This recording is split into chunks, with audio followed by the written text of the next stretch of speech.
Hello everyone. इस video में मैं पटना के परफेक्शन आईएएस के टेस्ट 10 के हिंदी मीडियम के क्वेश्चंस को डिस्कस करने जा रहा हूं। परफेक्शन आईएएस के फुल सिलेबस का ये दूसरा टेस्ट है।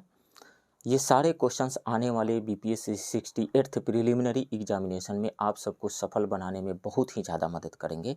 याद रखिए, आप जितना ही ज़्यादा नंबर ऑफ़ क्वेश्चंस पे प्रैक्टिस करके एग्ज़ाम देने जाएंगे, उतना ही ज़्यादा एग्जामिनेशन हॉल में आप कंफर्ट फील करेंगे। आप इस वीडियो को लाइक कीजिए, शेयर कीजिए और यदि इस चैनल को सब्सक्राइब नहीं किए हैं तो प्लीज़ इस चैनल को सब्सक्राइब कीजिए। तो चलिए शुरू करते हैं। क्वेश्चन नंबर 1, सिंधु घाटी सभ्यता के दौरान निम्नलिखित में से कौन सी धातु ज्ञात नहीं थी? तो लोहा ज्ञात नहीं थी। राइट ऑप्शन डी होगा। लोहे की खोज हड़प्पा के लोगों ने नहीं की थी, क्योंकि यह एक कांस्य युग की सभ्यता थी। इसने तांबे और कांसे में कई धातुकर्म प्रगति की थी, लेकिन लोहे में नहीं। नेक्स्ट क्वेश्चन, भारत सरकार द्वारा अपनाए गए राज्य चिन्ह में सत्यमेव जयते शब्द किस उपनिषद से लिया गया है? तो सत्यमेव जयते का मतलब होता है सत्य की ही विजय होती है। प्राचीन भारतीय ग्रंथ मुंडक उपनिषद का एक मंत्र है। भारत की स्वतंत्रता के बाद इसे 26 जनवरी 1950 में भारत के राष्ट्रीय आदर्श वाक्य के रूप में अपनाया गया था। सो मुंडकोपनिषद राइट ऑप्शन बी होगा। नेक्स्ट क्वेश्चन, निम्नलिखित में से कौन सा भारतीय साहित्य सबसे पुराना है? तो भारतीय साहित्य की सबसे पुरानी ज्ञात रचना ऋग्वेद थी, जो वैदिक संस्कृत में लिखे गए 1028 सूक्तों का संग्रह है। ऋग्वेद राइट ऑप्शन सी होगा। नेक्स्ट क्वेश्चन, किस सम्राट ने संस्कृत भाषा में नागानंद नाटक लिखा था? हर्षवर्धन ने। राइट ऑप्शन डी होगा। नागानंद सबसे प्रशंसित संस्कृत नाटकों में से एक है। सबसे प्रशंसित संस्कृत नाटकों में से एक। 5 कृतियों के माध्यम से यह नागों को बचाने के लिए जीमूतवाहन के आत्म बलिदान की लोकप्रिय कहानी कहता है। इस नाटक की अनूठी विशेषता नंदी छंद में भगवान बुद्ध का आह्वान है, जिसे नाटकीय रचनाओं के सर्वोत्तम उदाहरणों में से एक माना जाता है। हर्षवर्धन संस्कृत के महान विद्वान थे और उन्होंने ही इस नाटक को लिखा था। नेक्स्ट क्वेश्चन, नेपाल में बौद्ध धर्म का परिचय किसके शासनकाल में हुआ था? अशोक के शासनकाल में हुआ था। राइट ऑप्शन डी होगा। मौर्य साम्राज्य के सम्राट अशोक ने 2री शताब्दी ईसा पूर्व में बुद्ध की जन्मस्थली लुम्बिनी में एक स्तंभ बनवाया था। 3री बौद्ध संगीति के बाद अशोक ने मिशनरियों को नेपाल भेजा था। यह भी माना जाता है कि अशोक पाटन गया और वहां 4 स्तूप बनवाए। नेक्स्ट क्वेश्चन, बौद्ध धर्म और जैन धर्म के धार्मिक आंदोलनों का नेतृत्व किया था? तो क्षत्रिय राजकुमारों ने किया था, जैसे महावीर जैन, भगवान बुद्ध, ये दोनों ही क्षत्रिय राजकुमार थे। सो राइट ऑप्शन यहाँ पे ए होगा। नेक्स्ट क्वेश्चन, निम्नलिखित में से किसने दिल्ली के 8 सुल्तानों का शासन देखा था? अमीर खुसरो ने। राइट ऑप्शन डी होगा। अमीर खुसरो को कव्वाली का जनक माना जाता है। वह एक भारतीय संगीतकार, विद्वान और कवि थे। वह भारतीय उपमहाद्वीप के सांस्कृतिक इतिहास में एक प्रतिष्ठित व्यक्ति थे। ऐसा कहा जाता है कि उसने गयासुद्दीन बलबन से लेकर सुल्तान मोहम्मद बिन तुगलक तक दिल्ली के 8 सुल्तानों का शासन देखा था। नेक्स्ट क्वेश्चन, विजयनगर का प्रसिद्ध हजारा मंदिर किसके शासनकाल में बनाया गया था? तो कृष्णदेव राय के शासनकाल में बनाया गया था। राइट ऑप्शन डी होगा। नेक्स्ट क्वेश्चन, सल्तनत काल में भू राजस्व के सर्वोच्च अधिकारी कौन था? तो वो चौधरी था। राइट ऑप्शन सी होगा। सल्तनत काल के दौरान यह चौधरी थे जिन्होंने पारंपरिक सामाजिक संरचना में महत्वपूर्ण भूमिका निभाई थी। यदि हम पारंपरिक सामाजिक संरचना को चित्रित करते हैं तो इसके शीर्ष पर सुल्तान के बाद सुल्तान के राज्यपाल होंगे। एक ग्राम प्रधान जो कि चौधरी हुआ करता था। विद्रोह के समय सल्तनत ने रईसों के प्रभाव को समाप्त करना शुरू कर दिया और राजस्व एकत्र करने के लिए चौधरी की मदद मांगी। इसलिए चौधरी सल्तनत काल के दौरान गांवों के लिए मुख्य राजस्व संग्रह करता थे। नेक्स्ट क्वेश्चन, सल्तनत स्मारक में पहला सच्चा मेहराब देखा जा सकता है? तब बलबन का मकबरा। बलबन का मकबरा किला ए राय पिथौरा के दक्षिण पूर्व में स्थित है। यहीं पर भारत में प्रथम सच्चे मेहराब ने अपनी उपस्थिति दर्ज कराई थी। राइट ऑप्शन ए होगा। नेक्स्ट क्वेश्चन, शेख निजामुद्दीन औलिया किसके शिष्य थे? तो बाबा फरीद के शिष्य थे। राइट ऑप्शन डी होगा। हजरत बाबा फरीदुद्दीन मसूदगंज शकर को बाबा फरीद के नाम से भी जाना जाता है। हजरत बाबा फरीदुद्दीन मसूदगंज शकर को बाबा फरीद के नाम से भी जाना जाता है। शेख निजामुद्दीन औलिया के आध्यात्मिक गुरु थे ये। उनका जन्म वर्तमान पाकिस्तान के मुल्तान जिले के कोटवाल गांव में हुआ था। अलाउद्दीन साबिर कलियरी और नसीरुद्दीन चिराग ए दहलवी उनके शिष्यों में से थे। नेक्स्ट क्वेश्चन, किस मध्यकालीन शासक ने किसानों की मदद के लिए पट्टा और काबूलियत की व्यवस्था शुरू की? शेर शाह ने शुरू किया था। राइट ऑप्शन डी होगा। शेर शाह ने किसानों की मदद के लिए पट्टा और कबूलियत की व्यवस्था की शुरुआत की थी। किसानों को केंद्रीय प्राधिकरण द्वारा पट्टा दिया जाता था जिसमें सरकार के हिस्से का स्पष्ट उल्लेख होता था। किसानों ने इसे काबूलियत के माध्यम से स्वीकार किया। नेक्स्ट क्वेश्चन, निम्नलिखित में से किस संगठन ने सुधी आंदोलन का समर्थन किया था? आर्य समाज ने। राइट ऑप्शन डी होगा। स्वामी दयानंद सरस्वती द्वारा 1875 में बम्बई में स्थापित आर्य समाज द्वारा सुधी आंदोलन शुरू किया गया था ताकि उन लोगों को वापस लाया जा सके जो हिंदू धर्म से इस्लाम और ईसाई धर्म में परिवर्तित हो गए थे। घर वापसी के लिए था ये। नेक्स्ट क्वेश्चन, 1838 में भारत में स्थापित प्रथम राजनीतिक संगठन को जाना जाता है land holders society, zamindari association. Right option A होगा, जमींदारी एसोसिएशन। भारत में स्थापित पहला राजनीतिक संगठन कलकत्ता में जमींदारी संघ या लैंड होल्डर्स सोसाइटी था जिसको 1838 में इस्टेब्लिश किया गया था। यह पहला राजनीतिक संगठन था जिसने शिकायतों के लिए संगठित प्रयास और संवैधानिक उपाय पेश किए। इसका मुख्य उद्देश्य जमींदारों के हितों की रक्षा करना था। संस्थापक सदस्य द्वारकानाथ टैगोर और उनके सहयोगी जमींदार थे। नेक्स्ट क्वेश्चन, बंगाल विभाजन के खिलाफ स्वदेशी और बहिष्कार के कार्यक्रम की परिकल्पना किसके द्वारा की गई थी? अरबिंदो घोष के द्वारा की गई थी। राइट ऑप्शन बी होगा। स्वदेशी आंदोलन 1905 में भारत के वायसराय लॉर्ड कर्जन द्वारा बंगाल के विभाजन के साथ शुरू हुआ और 1911 तक जारी रहा। यह गांधी पूर्व आंदोलन का सबसे सफल आंदोलन था। इसके मुख्य वास्तुकार अरबिंदो घोष थे। नेक्स्ट क्वेश्चन, निम्नलिखित में से कौन भारतीय राष्ट्रीय कांग्रेस के स्थापना सत्र में उपस्थित नहीं था? तो न्यायमूर्ति रानाडे थे, जी सुब्रमण्यम अय्यर भी उपस्थित थे, दादा भाई नौरोजी भी उपस्थित थे, लेकिन सुरेंद्र नाथ बनर्जी उपस्थित नहीं थे। राइट ऑप्शन सी होगा। इंडियन एसोसिएशन की स्थापना सुरेंद्र नाथ बनर्जी और आनंद मोहन ने 1876 में बंगाल में युवा राष्ट्रवाद को बढ़ावा देने के लिए की थी। अखिल भारतीय राष्ट्रीय सम्मेलन दिसंबर 1883 में आयोजित किया गया था। दूसरा सम्मेलन दिसंबर 1885 में कलकत्ता में आयोजित किया गया था जिसकी अध्यक्षता सुरेंद्र नाथ बनर्जी ने की थी। इसलिए सुरेंद्र नाथ बनर्जी भारतीय राष्ट्रीय कांग्रेस के स्थापना सत्र में उपस्थित नहीं थे। नेक्स्ट क्वेश्चन, भारतीय राष्ट्रीय कांग्रेस के निम्नलिखित में से किस सत्र में बाल गंगाधर तिलक ने व्यक्त किया था स्वराज मेरा जन्मसिद्ध अधिकार है और मैं इसे लेकर रहूँगा? स्वराज मेरा जन्मसिद्ध अधिकार है और मैं इसे लेकर रहूँगा बाल गंगाधर तिलक ने 1916 के लखनऊ अधिवेशन में व्यक्त किया था। राइट ऑप्शन डी होगा। 1916 के कांग्रेस के लखनऊ अधिवेशन में तिलक ने जोरदार ढंग से घोषणा की कि स्वराज मेरा जन्मसिद्ध अधिकार है और मैं इसे लेकर रहूँगा। इस अधिवेशन में उग्रवादी फिर से कांग्रेस में शामिल हो गए और तिलक और एनी बेसेंट के प्रयासों से लखनऊ पैक्ट पर हस्ताक्षर किए गए। यह कांग्रेस लीग समझौते के नाम से भी प्रसिद्ध है। नेक्स्ट क्वेश्चन, अरबिंदो घोष का अलीपुर षड्यंत्र मामले में शानदार ढंग से बचाव किया गया था। किसके द्वारा किया गया था? चित्तरंजन दास के द्वारा किया गया था। राइट ऑप्शन बी होगा। 1908 में अलीपुर षड्यंत्र मामले में अरबिंदो घोष और उनके भाई बरिंद्र घोष सहित 39 लोगों को अवैध हथियार और बम आदि रखने के आरोप में गिरफ्तार किया गया था। इस मामले में 17 लोगों को सजा सुनाई गई थी, लेकिन अरबिंदो घोष का बचाव किया गया और चित्तरंजन दास द्वारा सफलतापूर्वक रिहा कर दिया गया। Next question, Hindustan socialist Republican association का गठन किसके द्वारा किया गया था? तो चंद्रशेखर आज़ाद के द्वारा किया गया था। उसमें सरदार भगत सिंह भी शामिल थे। तो राइट ऑप्शन ये हो जाएगा मोर देन वन।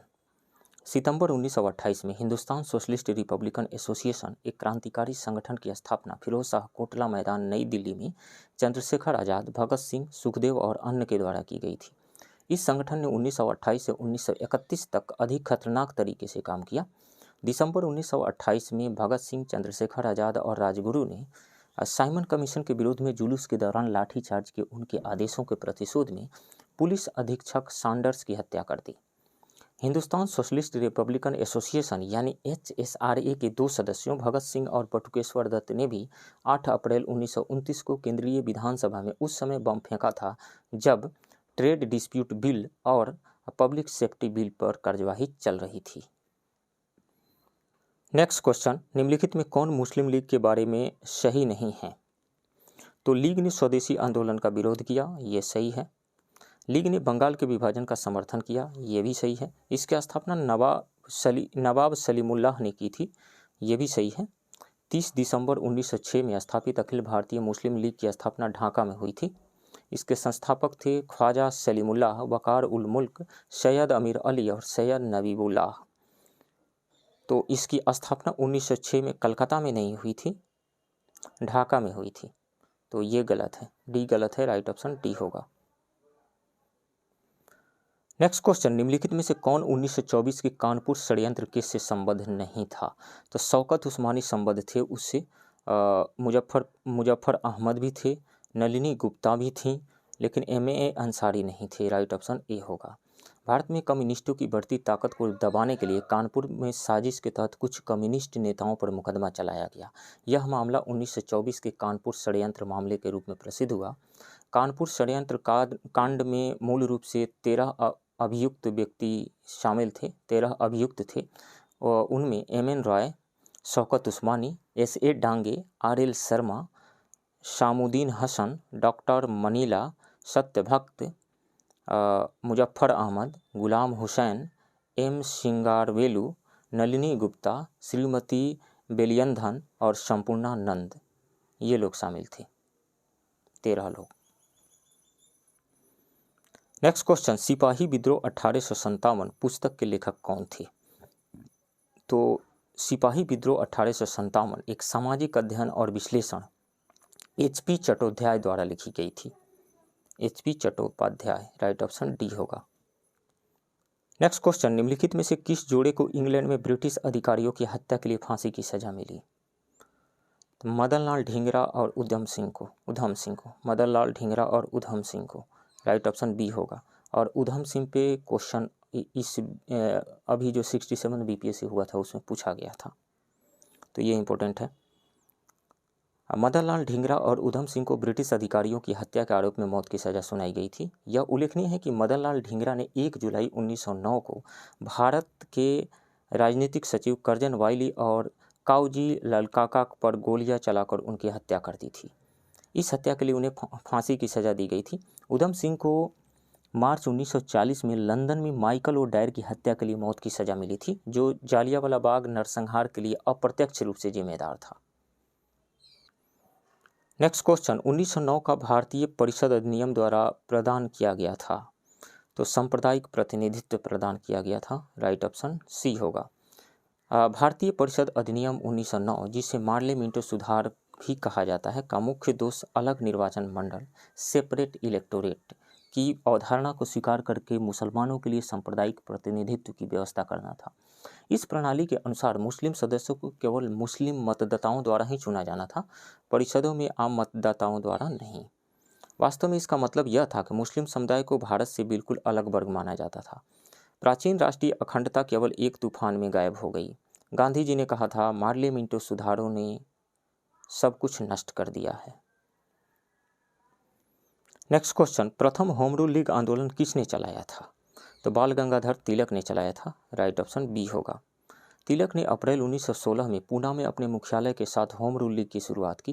प्रथम विश्व युद्ध के दौरान श्रीमती एनी बेसेंट और तिलक ने देश में राष्ट्रीय आंदोलन में नई जान डालने का फैसला किया। तिलक ने अपने आंदोलन के लक्ष्य के रूप में स्वराज के स्थान पर होम रूल शब्द का प्रयोग करने का निर्णय लिया। इसी तरह के एक होम रूल लीग की स्थापना एनी बेसेंट ने सितंबर 1916 में मद्रास के पास अडयार में अपने मुख्यालय के साथ की थी। नेक्स्ट क्वेश्चन, अलीनगर की संधि निम्नलिखित में से किस व्यक्ति के बीच हुई थी? तो ये लॉर्ड क्लाइव और सिराजुद्दौला के बीच में हुई थी, Lord Clive and Sirajuddaula, right option C होगा। लॉर्ड क्लाइव और सिराजुद्दौला के बीच 9 फरवरी 1757 को अलीनगर की संधि पर हस्ताक्षर किए गए थे।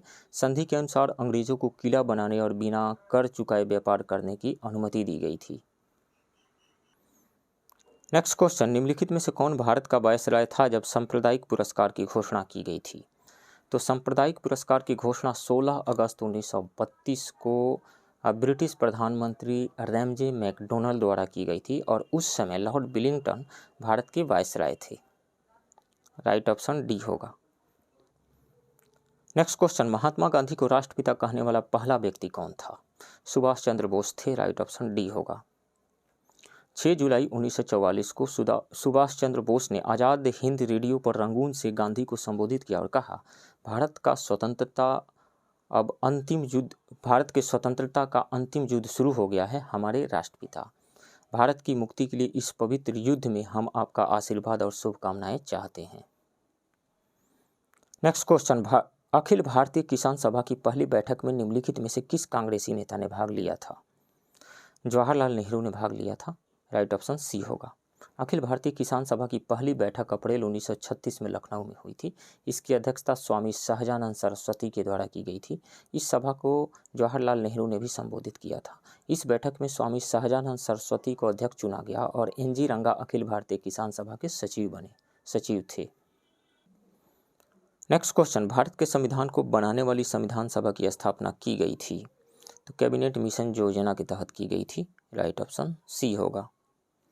संविधान सभा की स्थापना कैबिनेट मिशन के तहत की गई थी। कैबिनेट मिशन के अध्यक्ष ने घोषणा की कि इस मिशन का मुख्य उद्देश्य भारत में संवैधानिक सुधारों के लिए एक संविधान समिति बनाना है।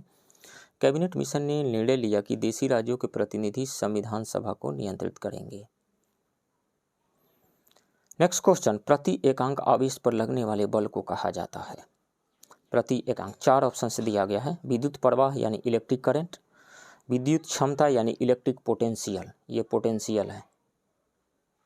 ऐसे इसका इलेक्ट्रिक विभव सही शब्द लिखा जाना चाहिए था, लेकिन विद्युत क्षमता लिख दिया गया है। इलेक्ट्रिक फ्लक्स, विद्युत फ्लक्स, और विद्युत क्षेत्र मतलब इलेक्ट्रिक फील्ड। तो प्रति एकांक आवेश पर लगने वाले बल को कहा जाता है विद्युत क्षेत्र यानी electric field. Electric field E का मतलब होता है F/Q। ये आया कैसे है? मान लीजिए Q चार्ज पर यदि F फोर्स लग रहा है तो एक नियम से आप जानते ही हैं, 1 चार्ज पे कितना लगेगा? F/Q। तो यूनिट चार्ज पे जो फोर्स लगता है, प्रति एकांक चार्ज पे जो फोर्स लगता है वो आता है F/Q और इसी को कहा जाता है विद्युत क्षेत्र यानी इलेक्ट्रिक फील्ड। विद्युत प्रवाह इलेक्ट्रिक करंट क्या होता है? ये होता है rate of flow of charge, यानी आवेश के प्रवाहित होने की दर जो होता है वो विद्युत प्रवाह यानी इलेक्ट्रिक करंट होता है। और उसके बाद में विद्युत क्षमता यानी क्षमता तो नहीं होना चाहिए, इलेक्ट्रिक पोटेंशियल क्या होता है? इलेक्ट्रिक पोटेंशियल देखिए, मान लीजिए कि ये एक इलेक्ट्रिक फील्ड है, यह एक इलेक्ट्रिक फील्ड है यानी एक विद्युतीय क्षेत्र है। इन्फिनिटी से यानी बहुत दूर से +1 कूलम चार्ज यानी यूनिट पॉजिटिव चार्ज को +1 कूलम चार्ज को इन्फिनिटी से इस इलेक्ट्रिक फील्ड के किसी पॉइंट तक लाने में किया गया कार्य को कहा जाता है, इस पॉइंट पर का इलेक्ट्रिक पोटेंशियल यानी विद्युत विभव कहलाता है।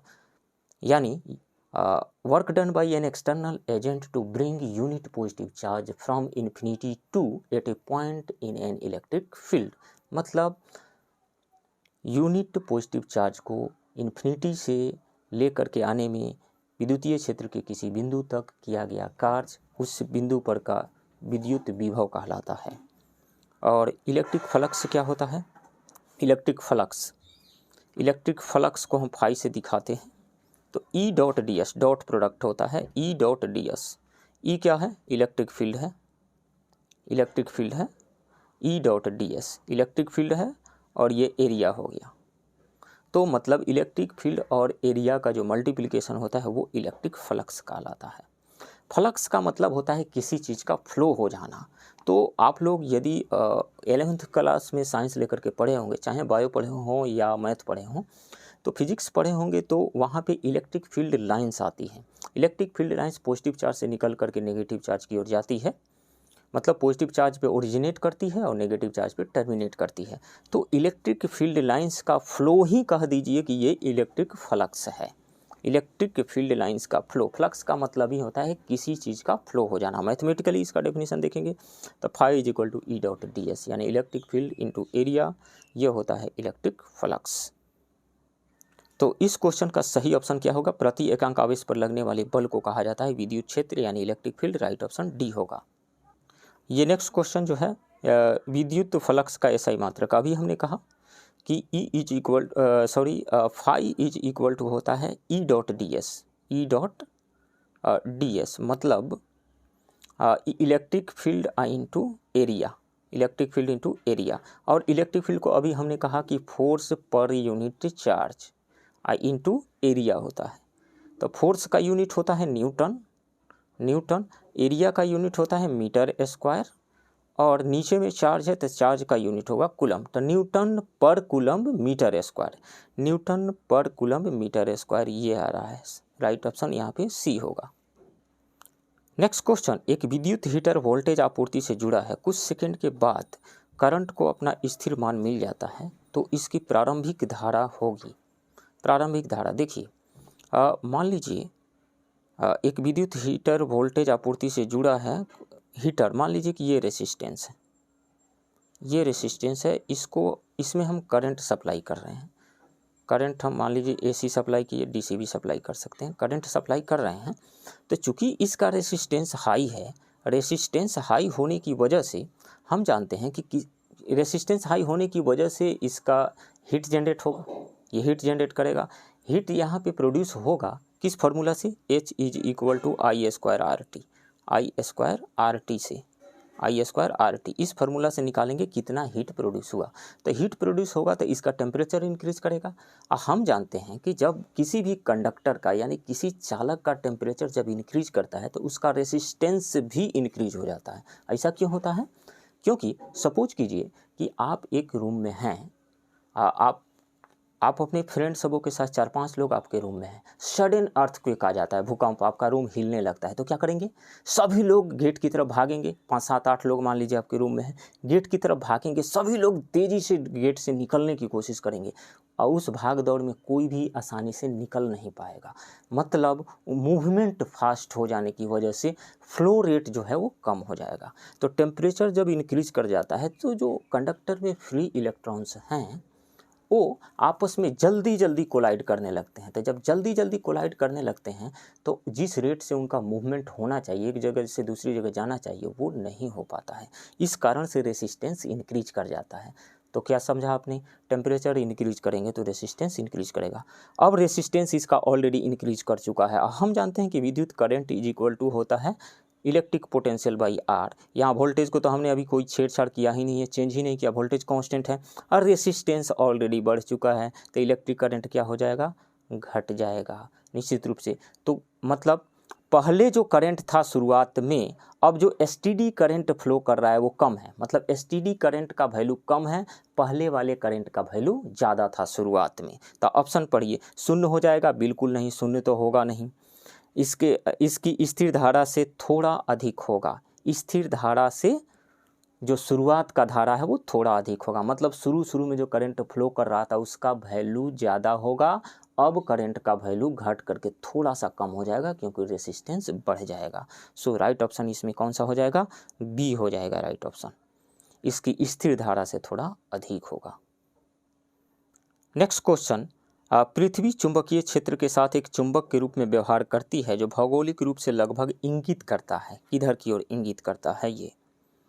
तो साउथ टू नॉर्थ ये इंगित करेगा, मतलब दक्षिण से उत्तर की ओर, दक्षिण से उत्तर की ओर। राइट ऑप्शन कौन सा हो जाएगा? ए, दक्षिण से उत्तर की ओर। मैं इसको समझाता हूँ, रटने की जरूरत नहीं है, मैं इसको आसानी से समझाता हूँ। राइट ऑप्शन यहाँ पे ए हो जाएगा। इस चीज़ को समझने के लिए पहले आपको मैग्नेट को ध्यान से समझना होगा, मैग्नेट को। तो सपोज कीजिए कि ये एक मैग्नेट है, ये एक मैग्नेट है, और इसका ये वाला जो है नॉर्थ पोल है और ये साउथ पोल है। तो हम जानते हैं कि मैग्नेटिक फील्ड लाइंस मैग्नेट के बाहर नॉर्थ पोल से निकल करके और साउथ पोल की ओर जाती है। मैग्नेटिक फील्ड लाइंस नॉर्थ से निकल करके साउथ की ओर जाकर जाएगी और फिर अंदर साउथ से नॉर्थ की ओर आ जाएगी। अंदर मैग्नेट के अंदर साउथ से नॉर्थ की ओर जाती है और मैग्नेट के बाहर नॉर्थ से साउथ की ओर जाती है। तो यहाँ भी नॉर्थ से निकलेगी और साउथ पे आएगी, नॉर्थ से निकलेगी और साउथ पे आ जाएगी और अंदर साउथ से नॉर्थ की ओर आ जाएगी। Magnetic field lines. अब इस चीज़ को ध्यान रखिए। अब आइए अर्थ को समझते हैं, पृथ्वी को। पृथ्वी देखिए, ये मान लीजिए कि पृथ्वी है, पृथ्वी है। तब पृथ्वी के ये जो है जोग्राफिकल नॉर्थ पोल है, मैं इसको NG लिख रहा हूँ, जोग्राफिकल नॉर्थ पोल, और ये है जोग्राफिकल साउथ पोल, SG मैं लिख रहा हूँ, जोग्राफिकल साउथ पोल। ये geographical north geographical south pole को आप मिला दीजिए। अब मैग्नेट क्या है, ये मैग्नेट के जैसा क्यों बिहेव करती है? देखिए, अर्थ एक मैग्नेट के जैसा क्यों बिहेव करती है, अलग अलग थ्योरी है। सिंपल सी बात आप जान जाइए कि अर्थ क्रस्ट के अंदर टेम्परेचर जो है वो इंक्रीज, जैसे जैसे नीचे जाते हैं टेम्परेचर इंक्रीज कर जाता है। इंक्रीज कर जाता है मतलब हाई टेम्परेचर है, जितने भी मेटल्स हैं वो मोल्टेन स्टेट में है, उसमें कुछ आयोनाइज्ड भी हो जाते हैं। और अर्थ रोटेट कर रही है और सन के अराउंड रिवॉल्व भी कर रही है। तो अर्थ के रोटेशनल रिवोल्यूशन मोशन की वजह से अर्थ क्रस्ट के अंदर जो मेटल्स हैं मोल्टेन स्टेट में है, चार्ज हो चुके हैं, आयोनाइज हो चुके हैं। तो कोई भी चार्ज पार्टिकल मोशन में आ जाता है, अर्थ के साथ वो भी तो रोटेट कर रहे हैं और रिवॉल्व कर रहे हैं ना। तो चार्ज पार्टिकल जब मोशन में आ जाता है तो मैग्नेटिक फील्ड तो जनरेट करता ही है ना। तो वही मैग्नेटिक फील्ड जो है, इसी कारण से अर्थ जो एक मैग्नेट के जैसा बिहेव करती है। अब देखिए यहाँ पे ये जो है, ये एक मैग्नेट मैं बना रहा हूँ यहाँ पे, मैग्नेट मैं बनाता हूँ, ये एक मैग्नेट में बना रहा हूँ यहाँ। ये जो मैग्नेट है, इसमें मैग्नेटिक फील्ड लाइंस जो है यहाँ से निकल करके आती है और यहाँ पे मिल रही है। मैग्नेटिक फील्ड लाइंस यहाँ पे आकर के यहाँ मिल रही है। यहाँ से मैग्नेटिक फील्ड लाइन निकली, यहाँ मिल रही है। यहाँ से मैग्नेटिक फील्ड लाइन निकली और यहाँ आकर के मिल रही है। और अंदर जो है मैग्नेटिक फील्ड लाइंस का ये डायरेक्शन होता है। कौन सा डायरेक्शन? अंदर ऐसे आएंगी मैग्नेटिक फील्ड लाइंस। अब देखिए, बाहर अभी आपने देखा कि नॉर्थ पोल से साउथ पोल की ओर निकल रही है ना। तो यहाँ से निकल रही है, तो ये किसके जैसा बिहेव करेगा? ये मैग्नेटिक नॉर्थ पोल के जैसा बिहेव करेगा ना। तो क्या लिख दें हम? इसको नॉर्थ लिख देते हैं। कौन सा? मैग्नेटिक नॉर्थ पोल है। इसको क्या लिख दें? ये साउथ के जैसा बिहेव कर रहा है ना। तो ये साउथ पोल है। कौन सा? मैग्नेटिक साउथ पोल है। तो जिस साइड में अर्थ का ज्योग्राफिकल नॉर्थ पोल है, उस साइड में अर्थ का मैग्नेटिक साउथ पोल है। और जिस साइड में अर्थ का ज्योग्राफिकल साउथ पोल है, उस साइड में अर्थ के मैग्नेटिज्म का नॉर्थ पोल है। तो इस तरीक़े से ये सारी चीज़ों को हमने समझा। तो मैग्नेट इंगित किधर से कर रहा है? मैग्नेट साउथ से नॉर्थ की ओर इंगित कर रहा है ना। साउथ से नॉर्थ की ओर इंगित कर रहा है। राइट ऑप्शन यहाँ पे ए होगा। नेक्स्ट क्वेश्चन, पानी के नीचे तैराक बिल्कुल साफ पानी में भी स्पष्ट रूप से नहीं देख सकता है, क्योंकि ऐसा क्यों होता है? नहीं देख पाता है क्योंकि पानी में प्रकाश की गति में कमी आ जाती है? नहीं। नेत्र लेंस की फोकस दूरी में परिवर्तन आ जाता है? ये ऑप्शन सही है। आगे देखते हैं, जल में प्रकाश का प्रकीर्णन? नहीं। पानी में प्रकाश का अवशोषण? बिल्कुल नहीं। राइट ऑप्शन यहाँ पे बी है। अब इस चीज़ को समझते हैं ऐसा क्यों है।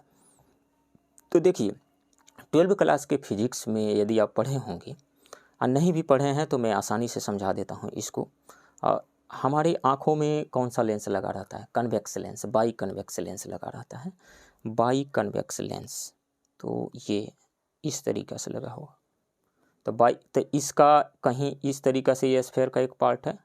तो ये जो फर्स्ट सरफेस जो ये दिख रहा है, इसका कहीं सेंटर होगा, तो इसका कहीं रेडियस ऑफ कर्वेचर होगा। इसको R1 कह दीजिए, R1। और ये वाला जो राइट वाला जो सरफेस है, ये भी तो एक स्फेयर का ही पार्ट होगा ना। तो इसका कहीं सेंटर होगा और इसका एक रेडियस ऑफ कर्वेचर होगा, वक्रता त्रिज्या होगी R2, इसको कह दीजिए R2। अब देखिए, लेंस मेकर्स जिसको फॉर्मूला कहा जाता है, लेंस मेकर फार्मूला मतलब एक ऐसा फार्मूला जिससे लेंस की फोकस दूरी यानी फोकल लेंथ निकाला जाता है। जब फोकल लेंथ निकाल दिया जाएगा तो लेंस का पावर कितना है वो निकाल लेंगे, और चश्मे में पावर का यूज होता है तो किसको कितने पावर की ज़रूरत है, फोकल लेंथ पता है तो चल जाएगा, पावर निकाला जाएगा। तो एक फार्मूला होता है वहाँ पे 1/f is equal to mu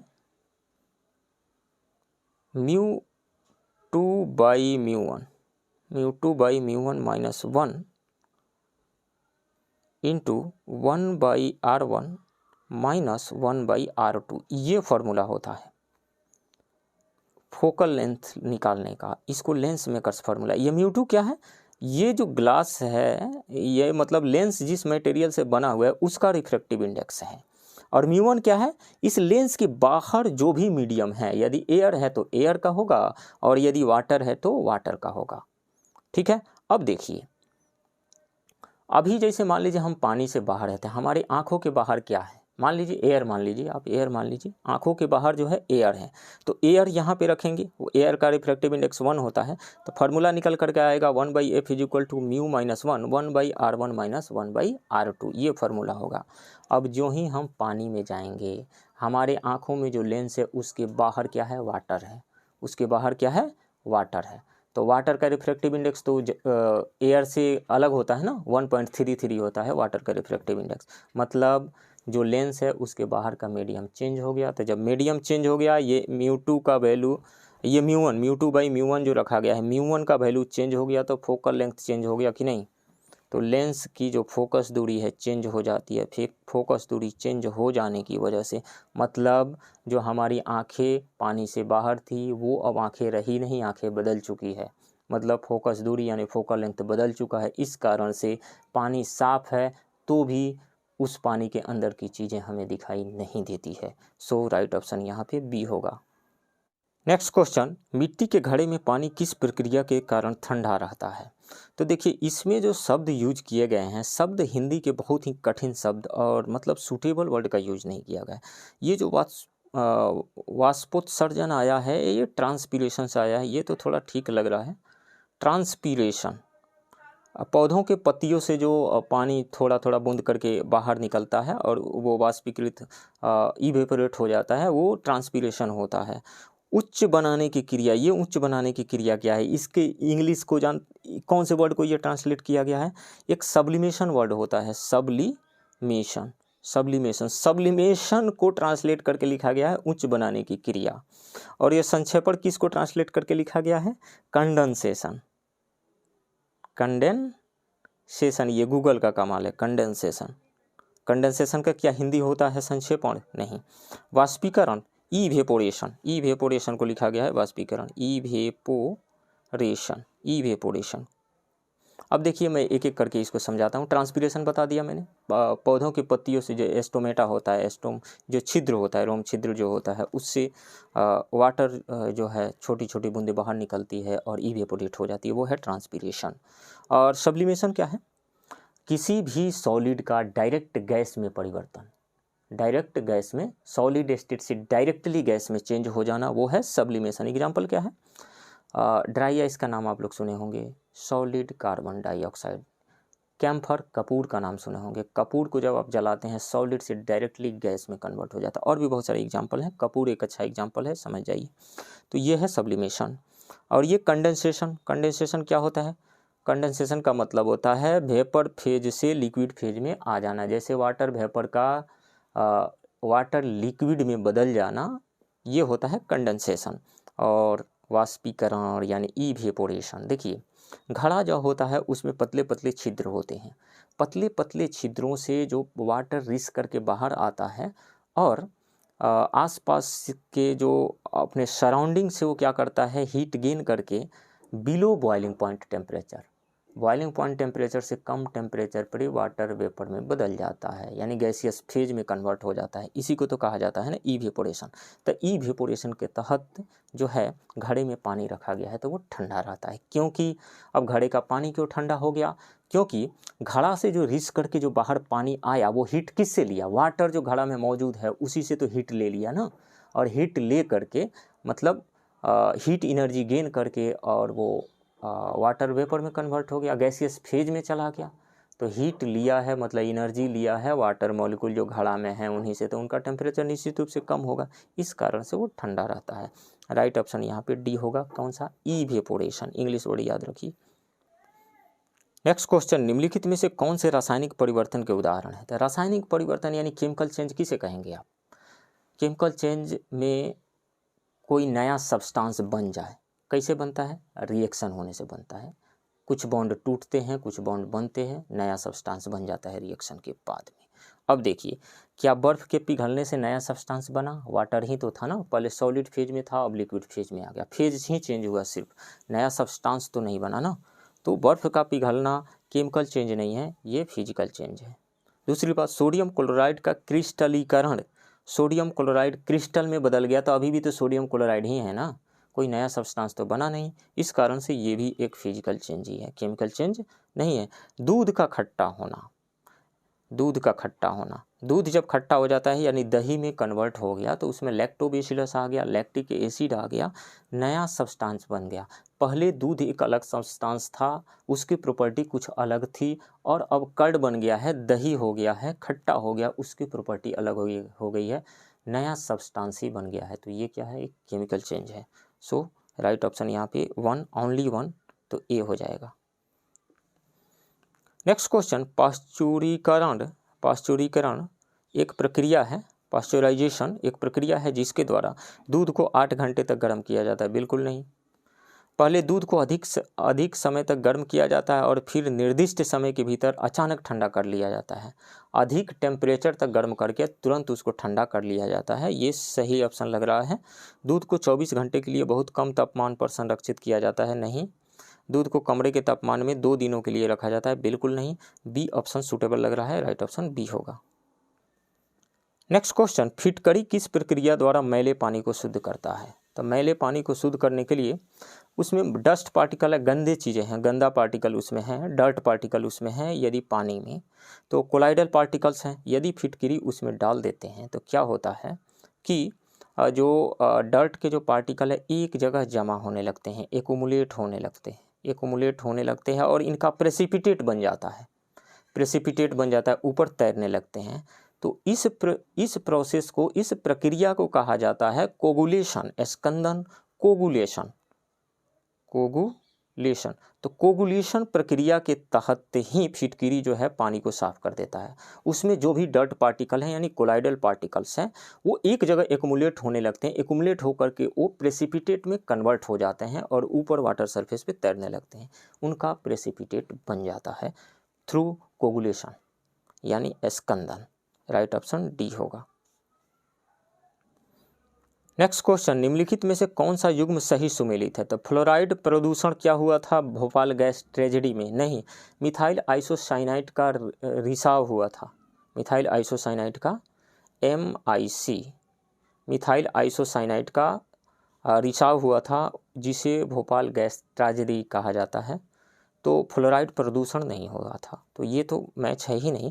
fluoride प्रदूषण से क्या होता है, डीके ऑफ टीथ होने, जैसे पानी में मिला हुआ है तो दांत खराब होने लगते हैं, टूटने लगते हैं, हड्डियाँ कमज़ोर हो जाती है, टूटने लगती है, ये सारी चीज़ें होती हैं फ्लोराइड प्रदूषण से, यदि वाटर में फ्लोराइड का अमाउंट बढ़ जाए तो भोपाल गैस त्रासदी में ये तो नहीं हुआ था, तो ये गलत है।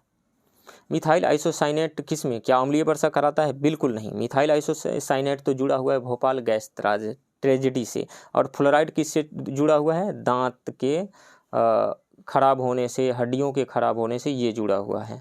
तो इस तरीक़े से देखें तो डी भी गलत हो गया, बी भी गलत हो गया। अम्लीय वर्षा कैसे होती है, सल्फर डाइऑक्साइड, सल्फर डाइऑक्साइड जो है ऊपर जा कर के वाटर से रिएक्शन करता है। ये कहाँ से, ये फ्यूल जो बर्न कर रहे हैं कहाँ पे, जो क्या बोलते हैं व्हीकल्स वगैरह में, सल्फर डाइऑक्साइड वहाँ से निकलती है और वाटर से जा कर के रिएक्शन करके पहले sulphur trioxide then sulphuric acid में कन्वर्ट हो जाती है, और जो वर्षा के बूंदों के साथ ये नीचे आ जाती है, और भी नाइट्रिक एसिड बन जाता है, कार्बोनिक एसिड बन जाता है, कार्बन के ऑक्साइड कार्बोनिक एसिड बनाते हैं, नाइट्रोजन के ऑक्साइड नाइट्रिक एसिड बना लेते हैं, और एसिड रेन उसी को कहा जाता है। वर्षा के बूंदों के साथ जब नीचे आते हैं तो सल्फर डाइऑक्साइड किससे जुड़ा हुआ है, अम्ल वर्षा से जुड़ा हुआ है।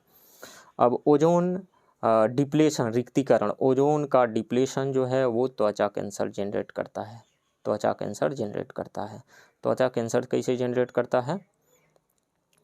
क्योंकि ये हमारे डीएनए, हमारे जीन, हमारे डीएनए में जो बॉन्ड बना हुआ है, बॉन्ड को तोड़ने के लिए जितनी एनर्जी चाहिए उससे ज़्यादा एनर्जी होती है इस अल्ट्रावायलेट रेडिएशन में। इस कारण से ये क्या करता है, जो डीएनए है, जो जीन है, उसके बॉन्ड को तोड़ देता है और अनियंत्रित सेल डिवीजन होना शुरू हो जाता है। उसी को कहा जाता है त्वचा कैंसर। तो ये सही है, बाकी सारे गलत हैं। सभी चीज़ों को मैंने एक्सप्लेन कर दिया। नेक्स्ट क्वेश्चन, निम्नलिखित में से किस यौगिक का उपयोग अग्निरोधक कपड़े बनाने के लिए किया जाता है? फायर रेसिस्टेंस क्लॉथ्स जो बनाए जाते हैं। एल्युमिनियम के sulphate, aluminium sulphate, right option B होगा। एल्युमिनियम का सल्फेट का फॉर्मूला क्या होगा? सल्फेट जो होता है इसकी वैलेंसी 2 होती है, तो इसकी वैलेंसी 2 पे आ जाएगी एल्युमिनियम पे, और एल्युमिनियम की वैलेंसी 3 होती है तो सल्फेट पे चली जाएगी, तो Al2SO4 का whole thrice. Next question, hydrocarbon के आणविक भार के बढ़ते क्रम में निम्नलिखित में से कौन सा सही क्रम है? तो देखिए, जो हाइड्रोकार्बन होता है, ethane, hydrocarbon ethane, ethene, ethyne, उनमें से इथेन का जो जनरल फार्मूला होता है CnH2n+2। यदि n का वैल्यू आप 1 रखेंगे तो मीथेन निकल जाएगा। मीथेन का फार्मूला क्या होगा? CH4। ये हो गया मीथेन का फार्मूला। इथेन का फार्मूला क्या होगा? C2H6। और प्रोपेन का फार्मूला क्या होगा? C3H8। और ब्यूटेन का फार्मूला क्या होगा? C4H10। तो ये हो गए चारों। अब देखिए, कार्बन का एटॉमिक नंबर 6 होता है और इसका एटॉमिक मास कह दीजिए 12 AMU होता है। 12 ऐसे दूसरे आइसोटोप का अलग होगा, और 12 AMU होता है। तो जिसमें नंबर ऑफ कार्बन एटम्स ज़्यादा होंगे उसका एटॉमिक मास ज़्यादा होगा, निश्चित रूप से उसका आणविक भार, मॉलिक्यूलर वेट, एटॉमिक मास में कह रहा हूँ, मॉलिक्यूलर वेट, आणविक भार ज़्यादा होगा। तो मीथेन में 1 कार्बन है, इथेन में 2 कार्बन है, प्रोपेन में 3 कार्बन है, ब्यूटेन में 4 कार्बन है। तब मीथेन, इथेन, प्रोपेन, ब्यूटेन ऐसे बढ़ेगा आणविक भार। मीथेन का सबसे कम, उससे ज़्यादा इथेन का, उससे ज़्यादा प्रोपेन का, उससे ज़्यादा ब्यूटेन का। तो सबसे पहले आएगा methane, ethane, propane, butane, right option C होगा। नेक्स्ट क्वेश्चन, निम्नलिखित में से किस पदार्थ का उपयोग खाद्य सामग्री के संरक्षण में किया जाता है, परिरक्षण में किया जाता है? सोडियम बेंजोएट, राइट ऑप्शन जो होगा डी होगा। नेक्स्ट क्वेश्चन, हमारे शरीर में अम्लता और क्षारीयता के बीच संतुलन बनाए रखने वाला तत्व क्या है? तो वो है फास्फोरस, राइट ऑप्शन ए होगा। नेक्स्ट क्वेश्चन, निम्नलिखित में से कौन सी एक एंटीबायोटिक दवा है? तो सबसे देखिए, एस्पिरिन, एस्पिरिन जो है एक एंटीपायरेटिक दवा है। एंटीपायरेटिक दवा का मतलब क्या होता है? इसका यूज कहाँ होता है? बुखार को कम करने में, शरीर में दर्द हो रहा है उसको कम करने में एंटीपायरेटिक्स मेडिसिन का यूज किया जाता है। एस्पिरिन एक एंटीपायरेटिक है। क्लोरोम्फेनिकोल, ये जो है एक एंटीबायोटिक है। और गुआनिडीन, ये जो है ये भी एक एंटीबायोटिक है। और ये कुनैन क्या है? कुनैन जो है, कुनैन का यूज किया जाता है मलेरिया के इलाज में। अब मलेरिया क्या है? प्लाज्मोडियम से होता है, प्लाज्मोडियम नाम के प्रोटोजोआ से होता है मलेरिया। तो एंटी मलेरियल मेडिसिन है कुनैन इसको। तो इसमें से ई हो जाएगा, मोर देन 1 जो है एंटीबायोटिक्स है, राइट ऑप्शन ई हो जाएगा। नेक्स्ट क्वेश्चन, निम्नलिखित में से कौन सा यौगिक विटामिन नहीं है? तो पायराडॉक्सिन ये विटामिन है। पायराडॉक्सिन कौन सा विटामिन है? विटामिन B6 है ये B6 है पायराडॉक्सिन। और नियासिन कौन सा है? नियासिन जो है ये भी विटामिन बी ही है, B5 है। और राइबोफ्लाविन, ये राइबोफ्लाविन क्या है? विटामिन B2 है, B2। थायरॉक्सिन क्या है? एक हार्मोन है, ये विटामिन नहीं है।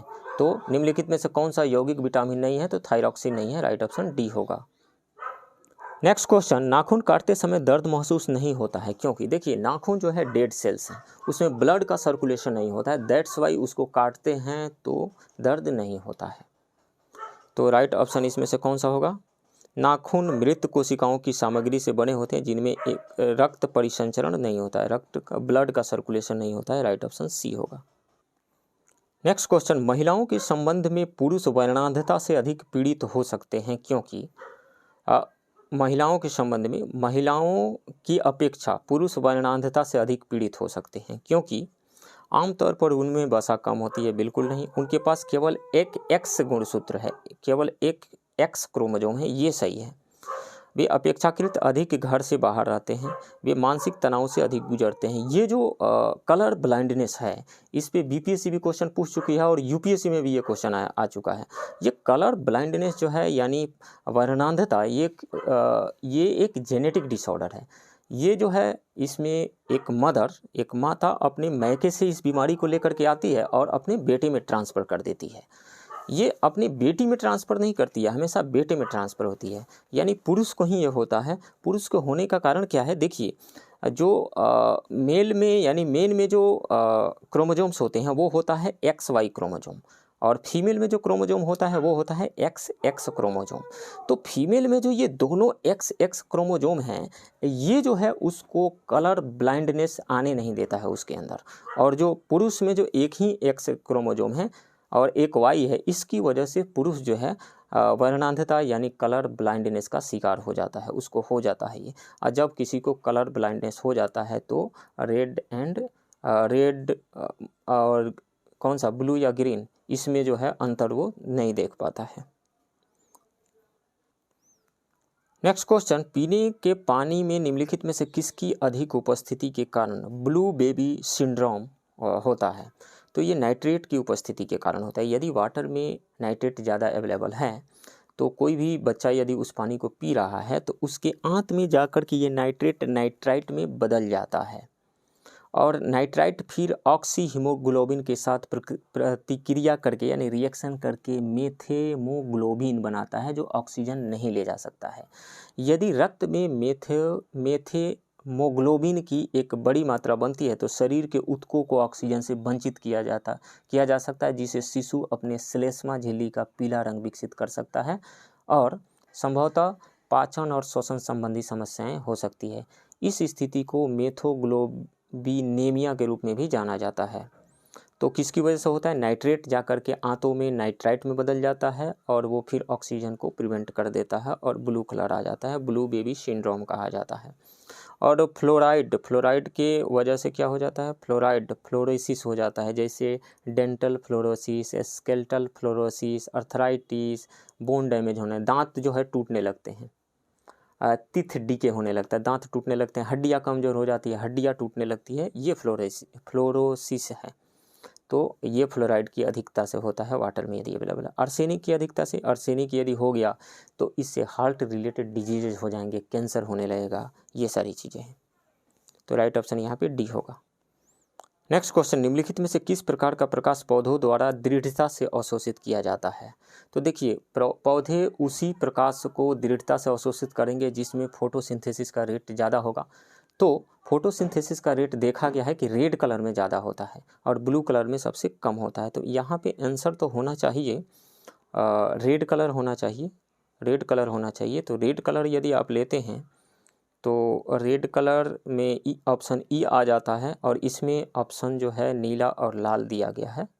तो आप देख लीजिए, आप बी पे जाते हैं या फिर ई पे जाते हैं। मेरे अनुसार तो रेड कलर में रेट ऑफ फोटोसिंथेसिस ज़्यादा होता है, इस कारण से पौधे रेड कलर को ज़्यादा अवशोषित करते हैं, क्योंकि ये फोटोसिंथेसिस के रेट को बढ़ाता है, और ब्लू में फोटोसिंथेसिस का रेट कम होता है।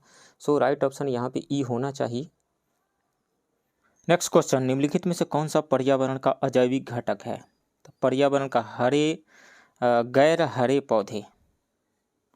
गैर हरे पौधे मतलब जो हरे नहीं हैं वो पौधे तो जीवित है ना, तो वो तो अजैविक घटक कैसे होंगे? जैविक घटक होंगे।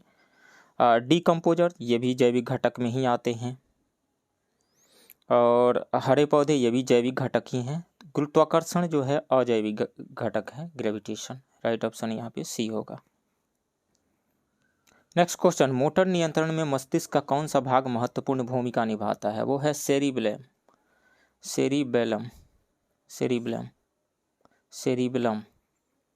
जिसे इसको छोटा मस्तिष्क भी कहा जाता है। मस्तिष्क का वह क्षेत्र है जो संतुलन और मोटर नियंत्रण में महत्वपूर्ण भूमिका निभाता है।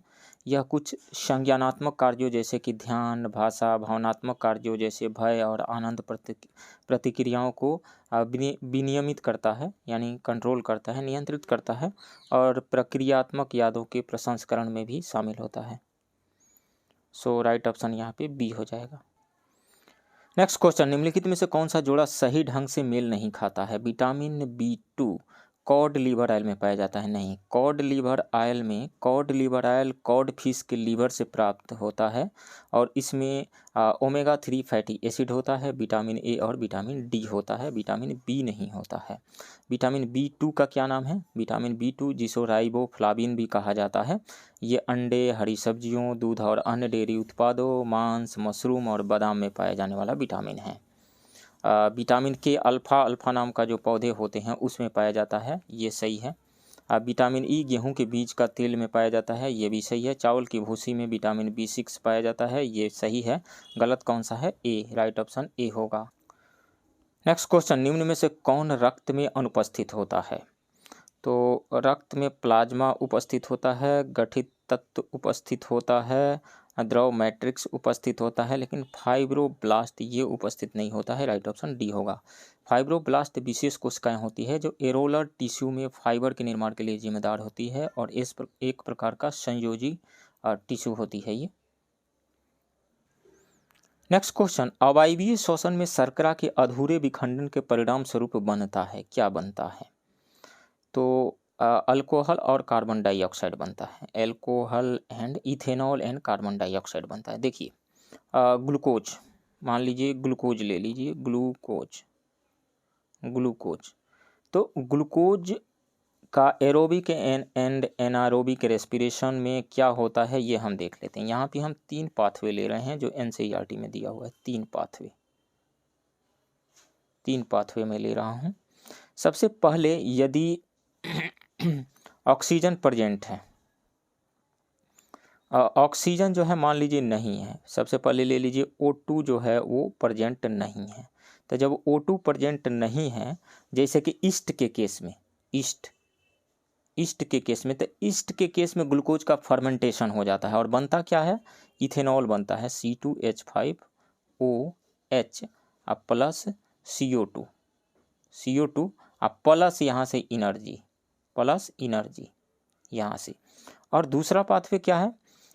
यदि जो है ऑक्सीजन, लैक ऑफ ऑक्सीजन हो, मतलब कम ऑक्सीजन, लैक ऑफ ऑक्सीजन, कम ऑक्सीजन प्रेजेंट हो, तो यहाँ पे यही ग्लूकोज जो है लैक्टिक एसिड में कन्वर्ट हो जाता है, लैक्टिक एसिड में कन्वर्ट हो जाता है और यहाँ से एनर्जी निकलती है। ये सारी चीज़ें कहाँ होती है?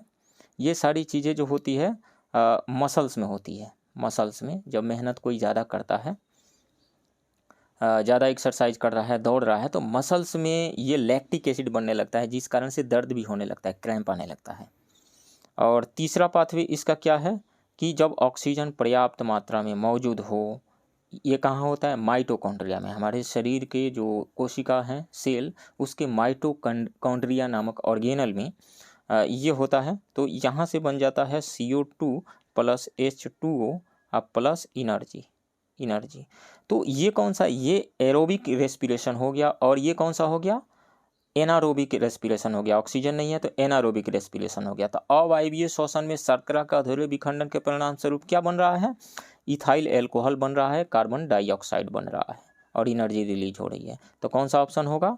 शराब और कार्बन डाइऑक्साइड। इथाइल एल्कोहल को ही शराब के यहाँ कहा जाता है, तो राइट ऑप्शन यहाँ पे सी हो जाएगा, इथाइल एल्कोहल और कार्बन डाइऑक्साइड बनेगा। नेक्स्ट क्वेश्चन, आप ऐसा क्यों सोचते हैं कि रेफ्रिजरेटर में रखने पर खाद्य पदार्थ कवक से सुरक्षित रहते हैं? रेफ्रिजरेटर में CFC गैस होती है, रेफ्रिजरेटर में CFC गैस होती है जो जहरीली होती है और कवक को बढ़ाने नहीं देती, ये गलत है। कवक गर्म परिस्थितियों में नहीं उगते हैं, तो उसमें गर्म परिस्थिति कहाँ है? ये गलत है। रेफ्रिजरेटर सूखी और ठंडी स्थिति प्रदान करता है जो कवक को बढ़ने नहीं देता है, ये सही है। कवक के बढ़ने के लिए क्या चाहिए? ये नम वाली स्थिति चाहिए, यानी मॉइस्चर चाहिए, ह्यूमिडिटी चाहिए, और दूसरी बात यह है कि गर्मी चाहिए, वहाँ पे टेम्परेचर ज़्यादा चाहिए। ठंडी स्थिति में नहीं, गर्म स्थिति में और ह्यूमिड कंडीशन में ये बढ़ते हैं, इनका ग्रोथ होता है। किसका? कवक का, फंगस का। चूँकि उपकरण बिजली से काम करता है जो कवक को बढ़ने नहीं दे, ये गलत है। ऑप्शन सी सही है यहाँ पे। नेक्स्ट क्वेश्चन, किस ग्रंथि को शरीर की आपातकालीन ग्रंथि भी कहा जाता है? तो उसको अधिवृक्क यानी एड्रिनल ग्लैंड को आपातकालीन ग्रंथि कहा जाता है, राइट ऑप्शन बी है। अंतिम समय में ये ऊर्जा प्रदान कर देता है। राइट ऑप्शन जो है, जब जैसे मान लीजिए कि कोई रनर है, दौड़ रहा है तो अंतिम समय में यही जो है ऊर्जा प्रदान कर देती है और दौड़ को जीतता है वो अंतिम समय। नेक्स्ट क्वेश्चन, मानव हड्डियों में निम्नलिखित में से कौन सा लवण अधिकतम मात्रा में पाया जाता है? तो वो पाया जाता है calcium phosphate. Right option B होगा, कैल्शियम फास्फेट। ये मिलता कहाँ से है? डेयरी प्रोडक्ट से मिलता है। नेक्स्ट क्वेश्चन, स्टार्च से ग्लूकोज के हाइड्रोलिसिस में शामिल एंजाइम है। तो देखिए मतलब कार्बोहाइड्रेट का डाइजेशन कौन करता है? 3 तरह के एंजाइम कौन करता है? 3 तरह के एंजाइम हो गए ताल, ट्रिप्सिन प्रोटीन का डाइजेशन करता है, एमाइलेज जो है कार्बोहाइड्रेट का करता है, कार्बोहाइड्रेट का, और ट्रिप्सिन जो है ये फैट का डाइजेशन करता है, फैट का। तो किसका कह रहा है? इसमें कार्बोहाइड्रेट का डाइजेशन करवाना है तो किसका यूज होगा? एमाइलेज का यूज होगा। सो राइट ऑप्शन यहाँ पे क्या होगा? Amylase B. नेक्स्ट क्वेश्चन, निम्नलिखित में से कौन हमें संक्रमण से बचाने में मदद करता है? तो संक्रमण से बचाने में हमें WBC मदद करता है, WBC। राइट ऑप्शन ए होगा। अभी जो कोविड आया हुआ था पिछले साल और उसके पिछले साल, तो ये पाया गया कि जिनका ब्लड ग्रुप ओ है उनकी स्थिति मतलब वो उनकी डेथ लगभग नहीं हुई, कम हुई, या वो गंभीर स्थिति में नहीं पहुंच पाए। उसके लिए उनका ब्लड ग्रुप रिस्पॉन्सिबल था। ब्लड ग्रुप कैसे रिस्पॉन्सिबल था? तो ओ ब्लड ग्रुप वालों में ये WBC का ज़्यादा होता है, WBC ज़्यादा होता है। इस कारण से उनकी एंटीबॉडी, उनके शरीर में एंटीबॉडी ज़्यादा बन जाता है, उनकी प्रतिरोधक क्षमता ज़्यादा बढ़ जाती है। इस कारण से वो गंभीर स्थिति में कम पहुंच रहे थे, उनकी डेथ कम हो रही थी। तो WBC जो है एंटीबॉडी बनाने में मदद करता है, ये संक्रमण से बचाने में हमारी मदद करता है। नेक्स्ट क्वेश्चन, प्रधानमंत्री ने किस शहर में कलाम नो कार्निवल पुस्तक मेले का उद्घाटन किया? तो प्रधानमंत्री नरेंद्र मोदी ने अहमदाबाद में नवभारत साहित्य मंदिर द्वारा आयोजित कलाम नो कार्निवल पुस्तक मेले के उद्घाटन समारोह को संबोधित किया। राइट ऑप्शन सी होगा, अहमदाबाद। नेक्स्ट क्वेश्चन, हाल ही में लॉन्च किया गया निक्षय 2.0 पोर्टल किस बीमारी से जुड़ा हुआ है? तो क्षय रोग से यानी TB से जुड़ा हुआ है, ट्यूबरकुलोसिस से जुड़ा हुआ है। राइट ऑप्शन डी होगा। भारतीय राष्ट्रपति द्रौपदी मुर्मू एक आभासी कार्यक्रम के माध्यम से 2025 तक TB को खत्म करने के लिए प्रधानमंत्री TB मुक्त भारत अभियान निक्षय 2.0 पोर्टल लॉन्च करने के लिए तैयार हैं। उनके द्वारा लॉन्च किया गया। इस अभियान के तहत कोई भी व्यक्ति, कोई भी प्रतिनिधि या संस्था TB के मरीजों को गोद ले सकता है और गोद लिए गए मरीजों की देखभाल की जाएगी। नेक्स्ट क्वेश्चन, किस मंत्रालय ने EU India green hydrogen forum का आयोजन किया है? तो नवीन और नवीकरणीय ऊर्जा मंत्रालय ने किया है। राइट ऑप्शन ए होगा। पहला यूरोपीय संघ भारत ग्रीन हाइड्रोजन फोरम यूरोपीय संघ के प्रतिनिधि मंडल और नवीन और नवीकरणीय ऊर्जा मंत्रालय द्वारा संयुक्त रूप से आयोजित किया गया था। किसके द्वारा आयोजित किया गया था? यूरोपीय संघ और नवीन और नवीकरणीय ऊर्जा द्वारा। इसे भारतीय उद्योग परिसंघ यानी CII और हाइड्रोजन यूरोप के सहयोग से शुरू किया गया था। हाइड्रोजन और अंतर्राष्ट्रीय हाइड्रोजन व्यापार पर संयुक्त परियोजनाओं पर चर्चा करने के लिए इस आयोजन ने यूरोपीय संघ भारत के व्यवसायों को एक साथ लाया है। नेक्स्ट क्वेश्चन, रैमन मैगसेसे पुरस्कार किस क्षेत्र से संबंधित है? तो ये पत्रकारिता से भी संबंधित है और समाज सेवा से भी संबंधित है। राइट ऑप्शन ई हो जाएगा। रवीश कुमार को मिला है ये पत्रकारिता के क्षेत्र में। तो इसको एशिया का नोबेल पुरस्कार भी कहा जाता है। फिलीपींस के दिवंगत राष्ट्रपति के नाम पर रखा गया है यह प्रतिवर्ष एशिया में व्यक्तियों या संगठनों को प्रस्तुत किया जाता है जो निस्वार्थ सेवा और परिवर्तनकारी कार्य करते हैं। नेक्स्ट क्वेश्चन, किस भारतीय अर्थशास्त्री को अंतर्राष्ट्रीय मुद्रा कोष में भारत के कार्यकारी निदेशक के रूप में नियुक्त किया गया है? तो पूर्व मुख्य आर्थिक सलाहकार KV सुब्रमण्यम को अंतर्राष्ट्रीय मुद्रा कोष यानी IMF में भारत के कार्यकारी निदेशक के रूप में नियुक्त किया गया है। के सुब्रमण्यम। राइट ऑप्शन सी होगा। Next question, tiger range country summit 2022 निम्नलिखित में से किस देश में आयोजित किया जाएगा? तो ये रूस में आयोजित किया गया 5 सितंबर 2022 को रूस के व्लादिवोस्तोक में टाइगर रेंज देशों का शिखर सम्मेलन आयोजित किया गया। राइट ऑप्शन सी होगा। नेक्स्ट क्वेश्चन, निम्नलिखित में से किसे यूनेस्को शांति पुरस्कार 2022 से सम्मानित किया गया है? तो German ex chancellor Angela Merkel को, राइट ऑप्शन डी होगा। पूर्व जर्मन चांसलर एंजेला मार्केल को शरणार्थियों के स्वागत के उनके प्रयासों के लिए यूनेस्को शांति पुरस्कार 2022 से सम्मानित किया गया है। 2015 की गर्मियों में जब शरणार्थी यूरोप में प्रवाहित हो रहे थे, मार्केल ने अपने देश की सीमाओं को खोल दिया और प्रसिद्ध रूप से जर्मनी को वो फिर को वीर साफेन दास, हम यह कह सकते हैं कि घोषित किया। नेक्स्ट क्वेश्चन, किस संस्था ने भारत के स्वास्थ्य क्षेत्र का समर्थन करने के लिए 500 मिलियन अमेरिकी डॉलर के 2 ऋणों को मंजूरी दी है? तो वह है विश्व bank, world bank, right option D होगा। विश्व बैंक ने भारत के स्वास्थ्य क्षेत्र का समर्थन करने के लिए 500 मिलियन अमेरिकी डॉलर के 2 पूरक ऋणों की मंजूरी दी है। उनमें से 1 बिलियन अमेरिकी डॉलर के इस वित्त पोषण के माध्यम से बैंक भारत के प्रमुख प्रधानमंत्री आयुष्मान भारत स्वास्थ्य और संरचना मिशन का समर्थन करेगा। ऋणों में से एक आंध्र प्रदेश, केरल, मेघालय, उड़ीसा, पंजाब, तमिलनाडु और उत्तर प्रदेश सहित 7 राज्यों को प्राथमिकता देगा। नेक्स्ट क्वेश्चन, निम्नलिखित में से किस राज्य सरकार ने काशी यात्रा योजना शुरू की है? कर्नाटक ने शुरू किया है, राइट ऑप्शन ए होगा। काशी यात्रा परियोजना जो उत्तर प्रदेश के वाराणसी में काशी विश्वनाथ मंदिर की तीर्थ यात्रा करने के इच्छुक 30,000 तीर्थयात्रियों में से प्रत्येक को 5,000 रुपये की नगद सहायता प्रदान करती है। ये योजना काशी यात्रा योजना। नेक्स्ट क्वेश्चन, हाल ही में डायमंड लीग प्रतियोगिता 2022 में नीरज चोपड़ा ने रजत पदक जीता, यह किस देश में आयोजित किया गया था? तो यह स्वीडन के स्टॉकहोम में आयोजित किया गया था, स्वीडन, राइट ऑप्शन बी होगा। नेक्स्ट क्वेश्चन, 2022 नाटो शिखर सम्मेलन निम्नलिखित में से किस देश में आयोजित किया गया था? तो ये स्पेन में आयोजित किया गया था। कब से कब तक? 28 जून से 30 जून 2022 तक आयोजित किया गया था, स्पेन के मैड्रिड में, राइट ऑप्शन डी होगा। Next question, natural farming conclave 2022 Bharat के निम्नलिखित में से किस शहर में आयोजित किया गया था? तो यह गुजरात के सूरत में आयोजित किया गया था, राइट ऑप्शन डी होगा।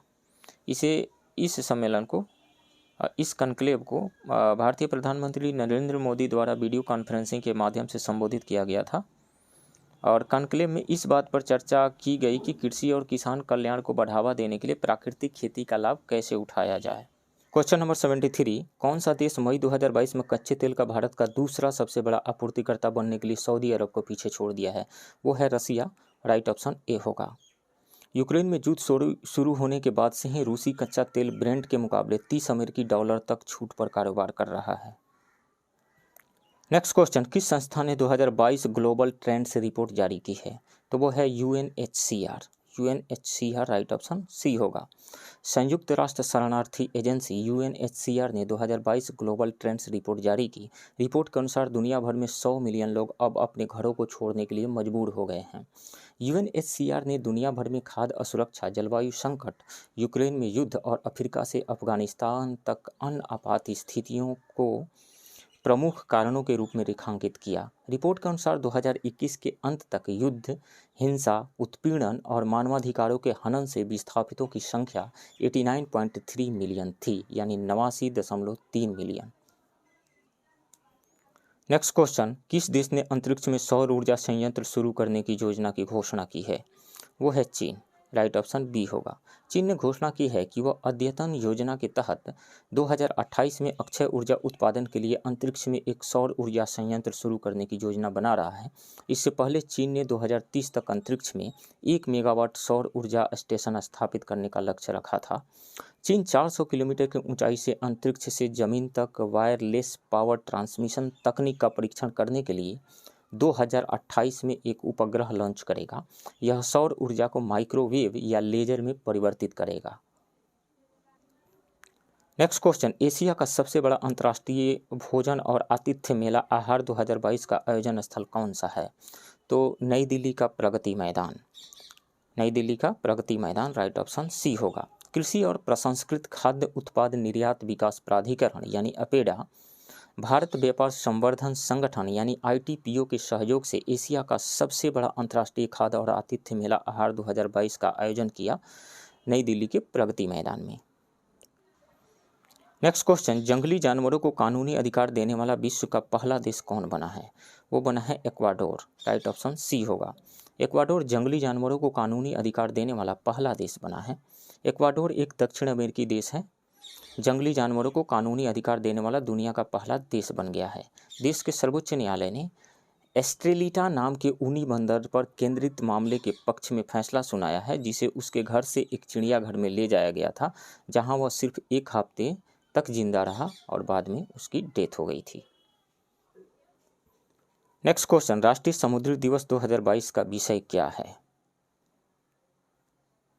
तो वो है कोविड-19 से परे सतत शिपिंग। राइट ऑप्शन ए होगा। भारत ने 5 अप्रैल को 59वां राष्ट्रीय समुद्री दिवस मनाया, क्योंकि ये हर साल 5 अप्रैल को पड़ता है अंतर्राष्ट्रीय समुद्री दिवस। इस जब मनाया गया तो उसकी थीम थी सस्टेनेबल शिपिंग बियॉन्ड कोविड-19। नेक्स्ट क्वेश्चन, नदी के किस तट पर भारतीय भूवैज्ञानिक सर्वेक्षण यानी जीएसआई ने भारत का पहला जियो पार्क स्थापित करने की मंजूरी दी है? तो है नर्मदा नदी के तट पर। राइट ऑप्शन डी होगा। भारतीय भूवैज्ञानिक सर्वेक्षण यानी जीएसआई खान मंत्रालय ने जबलपुर मध्य प्रदेश में नर्मदा नदी के तट पर लम्हेटा गांव में भारत के पहले जियो पार्क की स्थापना की मंजूरी दी है। नेक्स्ट क्वेश्चन, किस ई कॉमर्स कंपनी ने भारत में फ्यूचर इंजीनियर प्रोग्राम लॉन्च किया है? तो e commerce company Amazon India ने भारत में अपने वैश्विक कंप्यूटर विज्ञान शिक्षा कार्यक्रम अमेजन फ्यूचर इंजीनियर के लॉन्च की घोषणा की है। यह कार्यक्रम कम प्रतिनिधित्व वाले और कम सेवा वाले समुदायों के छात्रों के लिए गुणवत्तापूर्ण कंप्यूटर विज्ञान शिक्षा और कैरियर के अवसरों तक पहुंच को सक्षम करेगा। तो अमेजन होगा। Right option B. अपने लक्ष्य के पहले वर्ष में अमेजन का लक्ष्य भारत के 7 राज्यों के 900 सरकारी और सहायता प्राप्त स्कूलों के 1 लाख से अधिक छात्र को सीखने के अवसर प्रदान करना है। नेक्स्ट क्वेश्चन, किस राज्य के शिक्षा विभाग ने ई गवर्नेंस पोर्टल समर्थ लॉन्च किया है? उत्तराखंड। राइट ऑप्शन सी होगा। उत्तराखंड शिक्षा विभाग ने हाल ही में राज्य में शिक्षा प्रणाली को और अधिक पारदर्शी बनाने के लिए समर्थ नाम से एक ई गवर्नेंस पोर्टल लॉन्च किया है। पोर्टल प्रवेश परीक्षा, वेतन, राज्य विश्वविद्यालय और पब्लिक स्कूलों से नियुक्तियों के बारे में जानकारी सहित सभी प्रशासनिक और शैक्षणिक अपडेट प्रदान करेगा। नेक्स्ट क्वेश्चन, भारत में चीतों को फिर से लाने के लिए निम्नलिखित में से किस राष्ट्रीय उद्यान का चयन किया गया था? तो कूनो राष्ट्रीय उद्यान का चयन किया गया था। राइट ऑप्शन सी होगा। प्रधानमंत्री नरेंद्र मोदी ने 17 सितंबर को मध्य प्रदेश के कूनो राष्ट्रीय उद्यान में चीतों के एक समूह को छोड़ा।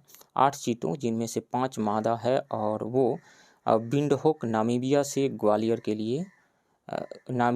ग्वालियर लाई गई थी। ये चीते लाए गए थे। नेक्स्ट क्वेश्चन, निम्नलिखित में से कौन सी सेना अपनी पहली महिला ऊंट सवारी दस्ते को तैनात करेगी? सीमा सुरक्षा बल। राइट ऑप्शन बी होगा। बीएसएफ का पहला महिला ऊंट सवारी दस्ता सीमा सुरक्षा बल की पहली महिला ऊंट सवारी दस्ते को राजस्थान और गुजरात में भारत पाकिस्तान सीमा पर तैनात किया जाएगा। यह दल पहली बार 1 सितंबर को बीएसएफ स्थापना दिवस परेड में भाग लिया। यह दस्ता दुनिया में अपनी तरह का पहला दस्ता है। नेक्स्ट क्वेश्चन, पूसा नरेंद्र काला नमक जिसका हाल ही में परीक्षण किया गया किस फसल की किस्म है? तो ये चावल की है। राइट ऑप्शन बी होगा। भारतीय कृषि अनुसंधान संस्थान ने उत्तर प्रदेश में 2 नई बौनी किस्मों पूसा नरेंद्र काला नमक 1638 और पूसा नरेंद्र काला नमक 1652 का सफलतापूर्वक परीक्षण किया है।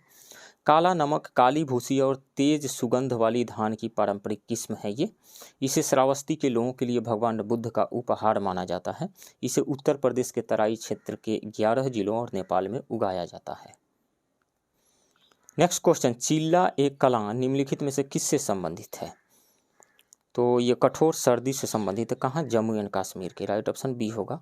कश्मीर की सबसे कठोर सर्दियों की अवधि चिल्ला एक कला पहलगाम सहित कई स्थानों पर पारा जमाव बिंदु से कई डिग्री नीचे गिरने के साथ शुरू हुई, जिसे रात का न्यूनतम तापमान 0 से 6.2 डिग्री सेल्सियस नीचे दर्ज किया गया। नेक्स्ट क्वेश्चन, CEBR रिपोर्ट के अनुसार भारत के किस वर्ष तक $10 ट्रिलियन की अर्थव्यवस्था बनने की उम्मीद है? तो 2035 तक, राइट ऑप्शन ए होगा। Centre for economic and business research CEBR London स्थित एक प्रमुख कंसल्टेंसी फर्म है। इसके अनुसार भारत 2037 तक तीसरी आर्थिक महाशक्ति और 2035 तक $10 ट्रिलियन की अर्थव्यवस्था बन जाएगा। चीन के संयुक्त राज्य अमेरिका से आगे निकलने की उम्मीद है। नेक्स्ट क्वेश्चन, वीर बाल दिवस किस तारीख को मनाया जाता है? तो ये मनाया जाता है 26 दिसंबर को, राइट ऑप्शन सी होगा। जनवरी 2022 में केंद्र ने घोषणा की कि 26 दिसंबर को गुरु गोविंद सिंह के छोटे बेटों साहिबजादा जोरावर सिंह और साहिबजादा फतेह सिंह की शहादत को वीर बाल दिवस के रूप में मनाया जाएगा। प्रत्येक वर्ष दिसंबर माह में सिख धर्म के लोग 10वें गुरु गोविंद सिंह जी के बच्चों और मां द्वारा किए गए सर्वोच्च बलिदान को चिन्हित करते हैं। शहीदी जोर मेला या शहीदी सभा फतेहगढ़ साहिब में मनाया जाता है, जिसमें लाखों लोग शामिल होते हैं। नेक्स्ट क्वेश्चन, रोहिणी नैयर पुरस्कार 2022 से किसे सम्मानित किया गया है? तो सेथरी केम संगतम को, राइट ऑप्शन बी होगा। पूर्वी नागालैंड में 1200 सीमांत किसानों की आय को दुगुना करने में मदद करने वाले सेथरी केम संगतम को ग्रामीण विकास में उत्कृष्ट योगदान के लिए प्रथम रोहिणी नैयर पुरस्कार से सम्मानित किया गया। नीति आयोग के उपाध्यक्ष सुमन बेरी ने 40 साल या उससे कम उम्र के व्यक्ति को दिया जाने वाला पुरस्कार प्रदान किया। नेक्स्ट क्वेश्चन, राजस्व खुफिया निदेशालय DRI ने हेरोइन तस्करी को रोकने के लिए निम्नलिखित में से कौन सा ऑपरेशन शुरू किया है? तो वह है operation gear box, right option A है। राजस्व खुफिया निदेशालय ने हेरोइन की तस्करी को रोकने के लिए ऑपरेशन गियर बॉक्स शुरू किया। कोलकाता बंदरगाह से 39.5 किलोग्राम वर्जित पदार्थ जब्त किया गया।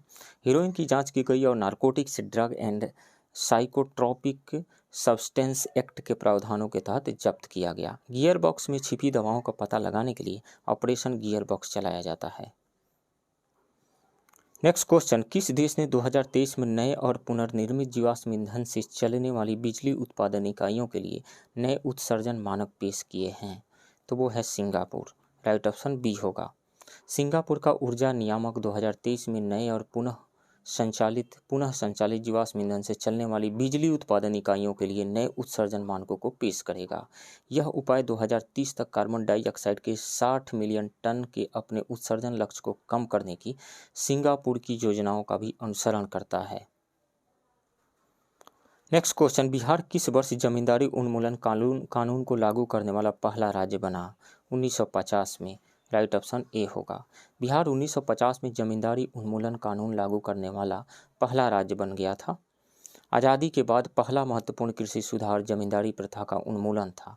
मुक्त भारत में भूमि सुधारों का प्रमुख उद्देश्य बिचौलियों को खत्म करना और राजस्व व्यवस्था में बदलाव लाना था, जो किसानों के अनुकूल हो। नेक्स्ट क्वेश्चन, अशोक मेहता समिति ने पंचायती राज के लिए 2 स्तरीय प्रणाली की सिफारिश की। समिति ने निम्नलिखित में से किस पर अधिक बल दिया? तो जिला पंचायत पे सबसे, जिला परिषद पे अधिक बल दिया था, राइट ऑप्शन डी होगा। समिति ने सिफारिश की कि एक जिला राज्य स्तर के नीचे लोकप्रिय पर्यवेक्षण के तहत विकेंद्रीकरण के लिए पहला बिंदु होना चाहिए। जिला परिषद को कार्यकारी निकाय होना चाहिए और जिला स्तर पर योजना के लिए जिम्मेदार बनाया जाना चाहिए। विकास कार्यों को जिला परिषद में स्थानांतरित किया जाना चाहिए और सभी विकास कर्मचारियों को इसके नियंत्रण और पर्यवेक्षण में काम करना चाहिए। नेक्स्ट क्वेश्चन, बिहार में निम्नलिखित में से किस बौद्ध संगीति का आयोजन नहीं किया गया था? चौथी बौद्ध संगीति का आयोजन नहीं किया गया था। चौथी बौद्ध संगीति का आयोजन कश्मीर के कुंडलवन में किया गया था। सो राइट ऑप्शन ए होगा। प्रथम बौद्ध संगीति का आयोजन 483 ईसा पूर्व में अजातशत्रु के शासनकाल में राजगृह में किया गया था और उसके अध्यक्ष महाकश्यप थे। द्वितीय बौद्ध संगीति का आयोजन 383 ईसा पूर्व में कालाशोक के शासनकाल में वैशाली में किया गया था और उसके अध्यक्ष साबाकामी थे। तृतीय बौद्ध संगीति का आयोजन 251 ईसा पूर्व में अशोक के शासनकाल में पाटलिपुत्र में किया गया था और उसके अध्यक्ष मोगालीपुत्तिस थे। चतुर्थ बौद्ध संगीति का आयोजन ईसा की प्रथम शताब्दी में कनिष्क के शासनकाल में कश्मीर के कुंडलबल में आयोजित किया गया था और उसके अध्यक्ष वसुमित्र थे। नेक्स्ट क्वेश्चन, आधुनिक पटना और गया शहर किस महाजनपद में सम्मिलित थे? मगध में सम्मिलित थे, राइट ऑप्शन बी होगा। मगध महाजनपद में पटना और गया शहर शामिल थे। मगध पर प्रद्योत वंश, बृहदर्थ वंश, हर्यक वंश और शिशुनाग वंश का शासन था। मगध की राजधानी राजगृह थी। राजगृह का पुराना नाम गिरिब्रज था। राजधानी को बाद में पाटलिपुत्र में स्थानांतरित कर दिया गया था, जो आज का पटना है। नेक्स्ट क्वेश्चन, बिहार राज्य में सिंचाई का प्रमुख स्रोत क्या है? तो वो है नलकूप। राइट ऑप्शन सी होगा। नलकूप राज्य में सिंचाई का प्रमुख स्रोत है, जिससे कुल सिंचित क्षेत्रफल का लगभग 63.1% क्षेत्रफल सिंचित होता है। नलकूपों के बाद नहर का पानी राज्य में कुल सकल सिंचित क्षेत्र का लगभग 10.7% प्रदान करता है।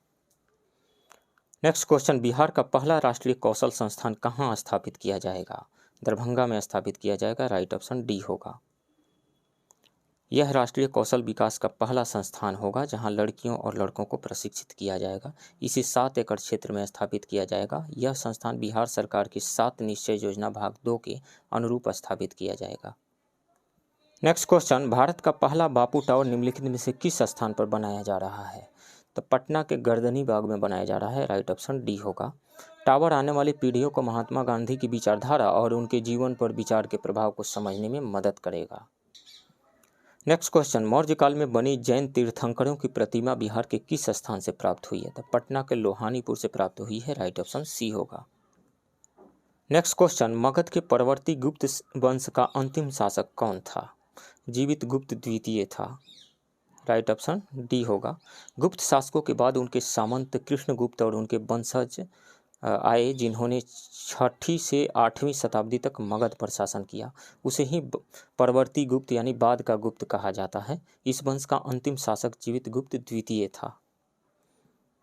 नेक्स्ट क्वेश्चन, निम्नलिखित में से किस मुगल सम्राट का जन्म पटना में हुआ था? फर्रुखसियर का हुआ था। राइट ऑप्शन डी होगा। वह अजीम उस शान के पुत्र था। नेक्स्ट क्वेश्चन, मंझर कुंड निम्नलिखित में से किस जिले में है? रोहतास में है। राइट ऑप्शन ए होगा। ताराचंडी के पास कैमूर पहाड़ी, रोहतास के कैमूर पहाड़ी पर मंझर कुंड स्थित है। रोहतास की प्रसिद्ध काओ नदी इसी कुंड से निकलती है। नेक्स्ट क्वेश्चन, बिहार की शहरी साक्षरता दर कितनी है? तो शहरी साक्षरता दर 76.86% है। 76.86%। राइट ऑप्शन डी होगा। और ग्रामीण साक्षरता कितनी है? ग्रामीण साक्षरता है 59.78%, 59.78%। पुरुष साक्षरता कितना है? 71.2%। महिला साक्षरता कितना है? 51.5%। एंड बिहार की जो टोटल साक्षरता है वो है 61.8%। नेक्स्ट क्वेश्चन, बिहार का सबसे कम बाल यानी 0 से 6 वर्ष तक के बाल लिंगानुपात वाला जिला कौन है? तो वो है वैशाली। वैशाली का बाल लिंगानुपात 904 है, और जबकि सबसे ज़्यादा है किशनगंज का 971। राइट ऑप्शन बी होगा।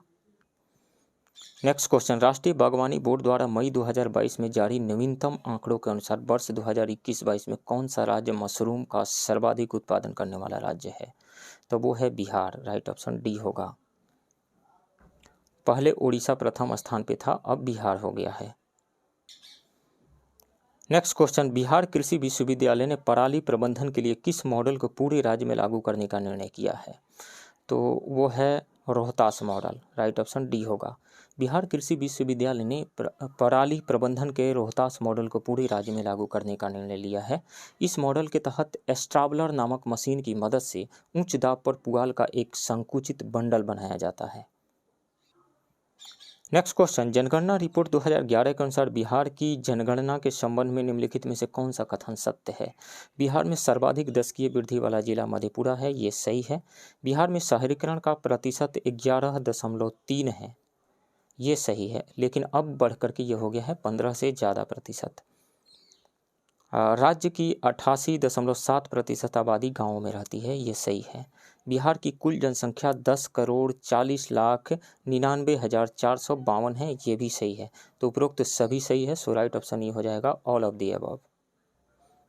नेक्स्ट क्वेश्चन, बिहार के निम्नलिखित में से किस जिले में चाय की खेती होती है? तो वो है कटिहार में भी, किशनगंज में भी, अररिया में भी और पूर्णिया में भी। इन सभी में होती है। राइट ऑप्शन ये हो जाएगा ऑल ऑफ दी अबव। चाय की खेती मुख्य रूप से बिहार के किशनगंज में होती है, लेकिन इसके अलावा अररिया, कटिहार और पूर्णिया जिलों में भी छोटे पैमाने पर चाय की खेती होती है। नेक्स्ट क्वेश्चन, बिहार के निम्नलिखित जिलों का पश्चिम से पूर्व का कौन सा सही क्रम है? तो यदि हम मैप को ध्यान से देखें, बिहार के मैप को, तो सबसे पश्चिम में है वैशाली, उससे पूरब है मधुबनी, उससे पूरब है सहरसा, उससे पूरब है बांका। तो सबसे पश्चिम में है वैशाली, उसके बाद मधुबनी, उसके बाद सहरसा, उसके बाद बांका आता है पश्चिम से पूरब की ओर। यदि हम मूव करते हैं तो राइट ऑप्शन डी होगा। नेक्स्ट क्वेश्चन, सिखों के 10वें गुरु गोविंद सिंह का जन्म पटना में किस वर्ष हुआ था? 1666 में हुआ था, 26 दिसंबर 1666 को। राइट ऑप्शन डी होगा। उनकी माता का नाम गुजरी देवी और पिता का नाम गुरु तेग बहादुर था, और गुरु तेग बहादुर 9वें गुरु थे। नेक्स्ट क्वेश्चन, इलाहाबाद की संधि के बाद रॉबर्ट क्लाइव ने बिहार के लिए किसे डिप्टी दीवान नियुक्त किया था? तो सिताब राय को नियुक्त किया गया था। राइट ऑप्शन बी होगा। 1764 के बक्सर की लड़ाई में ईस्ट इंडिया कंपनी की जीत के बाद 12 अगस्त 1765 को कंपनी और मुगल सम्राट शाह आलम द्वितीय के बीच इलाहाबाद की संधि पर हस्ताक्षर किए गए थे। इस संधि के तहत कंपनी को बंगाल, बिहार और उड़ीसा की दीवानी मिली।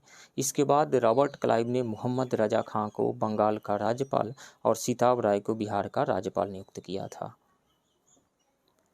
Next question, Bihar home rule league के अध्यक्ष कौन थे? सरफराज हुसैन खान नहीं थे, सैयद हसन इमाम भी नहीं थे, ब्रजकिशोर प्रसाद भी नहीं थे, राजेंद्र प्रसाद भी नहीं थे, मजहरुल हक थे। तो नन ऑफ द एबव हो जाएगा। Right option E. 16 दिसंबर 1916 को बांकीपुर की एक बैठक में होम रूल लीग की स्थापना का निर्णय लिया गया था।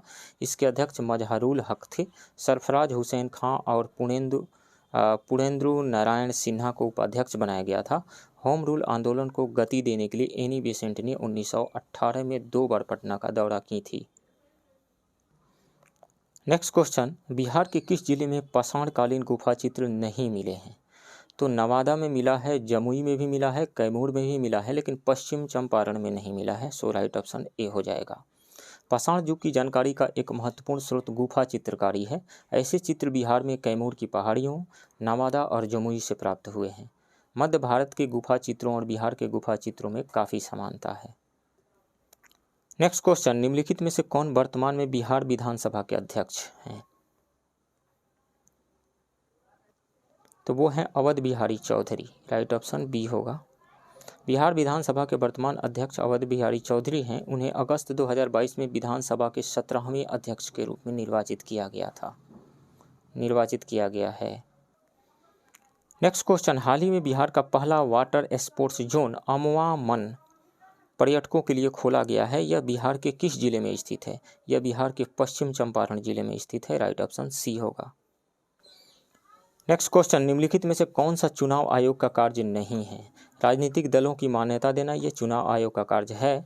ऑल इंडिया रेडियो पर प्रचार के लिए राजनीतिक दलों को सुविधा प्रदान करना यह भी चुनाव आयोग का कार्य है। चुनाव रद्द करना यह भी चुनाव आयोग का कार्य है। लेकिन चुनाव याचिकाओं के संबंध में सर्वोच्च न्यायालय को सलाह देना ये चुनाव आयोग का कार्य नहीं है। चुनाव आयोग किसको सलाह देता है? चुनाव आयोग सलाह देता है सरकार को, गवर्नमेंट को। तो राइट ऑप्शन सी हो जाएगा। नेक्स्ट क्वेश्चन, सरकार की संसदीय प्रणाली का प्रावधान किस देश के संविधान से लिया गया है? तो ब्रिटेन के संविधान से लिया गया है। राइट ऑप्शन बी होगा। आयरलैंड से क्या लिया गया है? DPSP आयरलैंड से लिया गया है। और समवर्ती सूची का प्रावधान ऑस्ट्रेलिया के संविधान से लिया गया है, ऑस्ट्रेलिया के संविधान से। और मौलिक अधिकार, न्यायिक समीक्षा, संविधान की सर्वोच्चता, न्यायपालिका की स्वतंत्रता, ये सारी चीज़ें जो है USA के कॉन्स्टिट्यूशन से ली गई है। नेक्स्ट क्वेश्चन, शक संवत पर आधारित राष्ट्रीय पंचांग को शासकीय प्रयोग के लिए कब अपनाया गया था? तो 22 मार्च 1957 को अपनाया गया था। राइट ऑप्शन बी होगा। 22 मार्च 1957 को ग्रेगोरियन कैलेंडर के साथ देश भर में आधिकारिक उपयोग के लिए शक संवत पर आधारित एक राष्ट्रीय कैलेंडर को अपनाया गया था। इसका पहला महीना चैत्र है। यह आमतौर पर एक सामान्य वर्ष में 22 मार्च को और एक लीप वर्ष में 21 मार्च को शुरू होता है। नेक्स्ट क्वेश्चन, प्राक्कलन समिति के संबंध में गलत कथन की पहचान करें, यानी एस्टीमेट कमेटी के संबंध में। इस समिति के सदस्यों की अवधि 1 वर्ष होती है, बिल्कुल ये सही है। यह सबसे बड़ी संसदीय समिति है, बिल्कुल ये भी सही बात है। इसमें राज्यसभा के 10 सदस्य होते हैं, नहीं, इसमें 30 सदस्य होते हैं और 30 जो है लोकसभा से होते हैं। इस समिति में कुल 30 सदस्य है, ये सही है। गलत कौन सा है? देखिए, एस्टीमेट कमेटी जो है इसमें 30 मेंबर होते हैं और 30 जो है लोकसभा से होते हैं। पब्लिक अकाउंट कमेटी में 22 मेंबर होते हैं, 22 मेंबर में से 15 जो है लोकसभा से होते हैं और 7 राज्यसभा से होते हैं। एक और कमेटी है, क्या नाम है उसका? कमेटी ऑन पब्लिक अंडरटेकिंग्स, उसमें भी 22 मेंबर्स ही होते हैं, 15 लोकसभा से और 7 राज्यसभा से।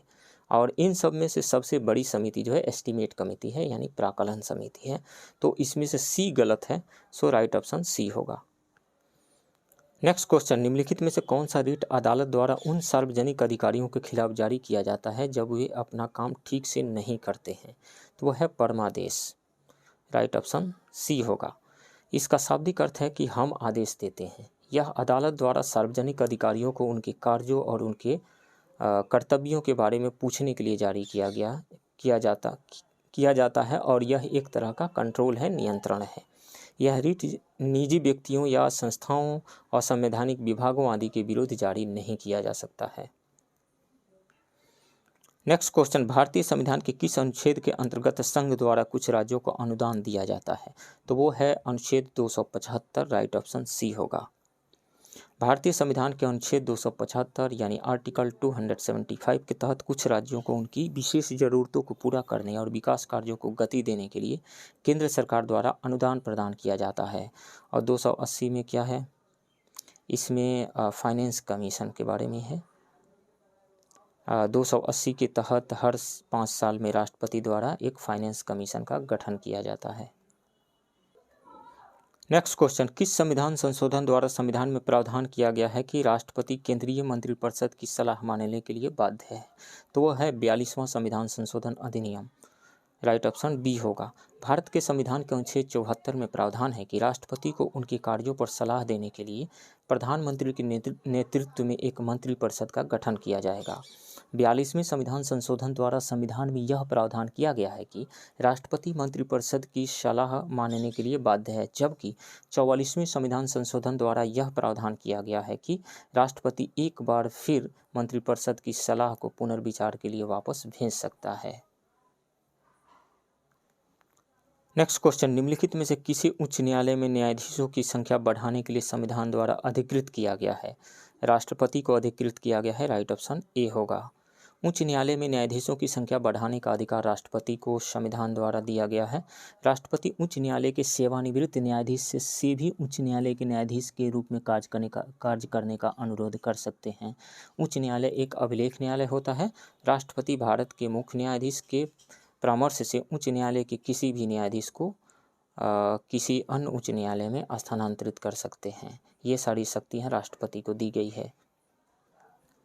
नेक्स्ट क्वेश्चन, निम्नलिखित में से कौन सा संवैधानिक निकाय है, यानी कॉन्स्टिट्यूशनल बॉडी कौन सी है? राष्ट्रीय मानवाधिकार आयोग नहीं है, विधि आयोग भी नहीं है, नीति आयोग भी नहीं है, लेकिन राष्ट्रीय अनुसूचित जनजाति आयोग है। एक कॉन्स्टिट्यूशनल बॉडी है, संवैधानिक निकाय है, राइट ऑप्शन ए होगा यहाँ पे। भारतीय संविधान के अनुच्छेद 338 में राष्ट्रीय अनुसूचित जनजाति आयोग के गठन का प्रावधान है। राष्ट्रीय अनुसूचित जनजाति आयोग का गठन 89वें संविधान संशोधन अधिनियम यानी 89th कॉन्स्टिट्यूशनल अमेंडमेंट एक्ट 2003 द्वारा किया गया है। पहले अनुसूचित जाति और अनुसूचित जनजाति के लिए केवल एक ही आयोग था। नेक्स्ट क्वेश्चन, निम्नलिखित में से किसे सार्वजनिक धन का संरक्षक कहा जाता है? कैग को कहा जाता है, नियंत्रक एवं महालेखा परीक्षक को, राइट ऑप्शन डी होगा। नेक्स्ट क्वेश्चन, क्षुद्र ग्रह किन 2 ग्रहों के बीच में स्थित है? तो मंगल और बृहस्पति के बीच में स्थित है, यानी मार्स एंड जुपिटर के बीच में, राइट ऑप्शन ए होगा। नेक्स्ट क्वेश्चन, क्रोड के ऊपर के भाग को कहा जाता है? तो क्रोड के ऊपर भाग को मेजोस्फीयर कहा जाता है। मेजोस्फीयर मेंटल के क्षेत्र को संदर्भित करता है जो कोर के ठीक ऊपर स्थित होता है, सो राइट ऑप्शन ए होगा। लिथोस्फीयर का मतलब होता है स्थल मंडल। स्थेनोस्फीयर क्या है? स्थेनोस्फीयर जो है अपर मेंटल है, अपर मेंटल का जो भाग है। और बैरी स्फीयर क्या है? ये बैरी स्फीयर सेंट्रल कोर को कहा जाता है। नेक्स्ट क्वेश्चन, भारत के किस राज्य में बॉक्साइट का सबसे बड़ा भंडार है? तो उड़ीसा में सबसे बड़ा भंडार है, राइट ऑप्शन ए होगा। बॉक्साइट का उपयोग मुख्य रूप से एल्यूमिना और एल्युमिनियम बनाने के लिए किया जाता है। बॉक्साइट मूल रूप से हाइड्रेटेड एल्युमिनियम ऑक्साइड है। उड़ीसा में बॉक्साइट का सर्वाधिक संचित भंडार है। उत्पादन के मामले में भी उड़ीसा पहला राज्य है, पहले स्थान पे है। गिनी में दुनिया में बॉक्साइट का सबसे बड़ा भंडार है, जबकि उत्पादन में प्रथम स्थान ऑस्ट्रेलिया का है। नेक्स्ट क्वेश्चन, मैंग्रोव वन क्षेत्र भारत के कुल भौगोलिक क्षेत्रफल का कितना प्रतिशत है? तो भारत वन स्थिति रिपोर्ट 2021 के अनुसार मैंग्रोव वन क्षेत्र का जो क्षेत्रफल है वो है 4992 यानी 4992 किलोमीटर स्क्वायर किलोमीटर, जो कुल भौगोलिक क्षेत्रफल का 0.15% है। भारत में मैंग्रोव से आच्छादित 4 सबसे बड़े जो राज्य या फिर संघ शासित प्रदेश हैं वो है, फर्स्ट पे है पश्चिम बंगाल, उसके बाद गुजरात है, उसके बाद अंडमान और निकोबार है, और देन आंध्र प्रदेश है। नेक्स्ट क्वेश्चन, ये बादल उच्च ऊंचाई 8000 से 12000 मीटर पर बनते हैं। वे पंख जैसे दिखाई देने वाले पतले और अलग अलग बादल होते हैं। इनका रंग हमेशा सफ़ेद होता है। यह कथन संबंधित है तो पक्षावीय बादल से ये संबंधित है, राइट ऑप्शन ए होगा। पक्षाभ बादल बर्फ के क्रिस्टल के ऊंचे बादलों की एक प्रजाति है। पक्षाभी बादल आमतौर पर सफ़ेद रेशों के साथ नाजुक और पतले होते हैं। पक्षाभी बादल आमतौर पर तब उत्पन्न होते हैं जब गर्म शुष्क हवा ऊपर उठती है, उच्च ऊंचाई पर पथरीले या धातु के धूल कणों पर जल वाष्प जमा करती है, तब ये बनते हैं। नेक्स्ट क्वेश्चन, जब बड़ी आधुनिक मशीनों की सहायता से बड़े आकार के जोतों पर कार्य किया जाता है तो वह कृषि कहलाती है, विस्तृत कृषि कहलाती है, राइट ऑप्शन ए होगा। व्यापक कृषि यानी विस्तृत कृषि में बड़ी आधुनिक मशीनों की सहायता से बड़े आकार के जोतों पर कृषि कार्य किया जाता है। इसमें मानव श्रम कम होता है लेकिन प्रति व्यक्ति उत्पादन की मात्रा अधिक होती है। नेक्स्ट क्वेश्चन, चक्रवात के संबंध में निम्नलिखित में से गलत कथन को पहचानें, गलत कथन का चयन करें। बिली बिली नाम के चक्रवात उत्तर पश्चिमी ऑस्ट्रेलिया में आते हैं, ये सही है। चक्रवात में हवा की दिशा दक्षिणी गोलार्ध में वामावर्त होती है। वामावर्त का मतलब क्या हुआ? जो है डायरेक्शन ऑफ विंड जो है वो एंटी क्लॉकवाइज होता है सदर्न हेमीस्फीयर में। सदर्न हेमीस्फीयर यानी दक्षिणी गोलार्ध में एंटी क्लॉकवाइज होता है, न कि क्लॉकवाइज। तो ये स्टेटमेंट तो गलत है और यही चुनना है, राइट ऑप्शन बी होगा। इसमें हवा बाहर से अंदर की ओर चलती है, ये सही है। चक्रवात के केंद्र में निम्न दाब पाया जाता है, ये भी सही है। तो गलत कौन सा है? बी है। एंटी क्लॉकवाइज होती है सदर्न हेमीस्फीयर में और क्लॉकवाइज होती है नदर्न हेमीस्फीयर में। कैरेबियन सागर और अटलांटिक महासागर में आने वाले जो तूफान हैं, चक्रवात हैं, वो हरिकेन कहलाते हैं। पश्चिम अफ्रीका और दक्षिण संयुक्त राज्य अमेरिका में आने वाला बॉन्डर कहलाता है, यानी हरिकेन कहलाता है।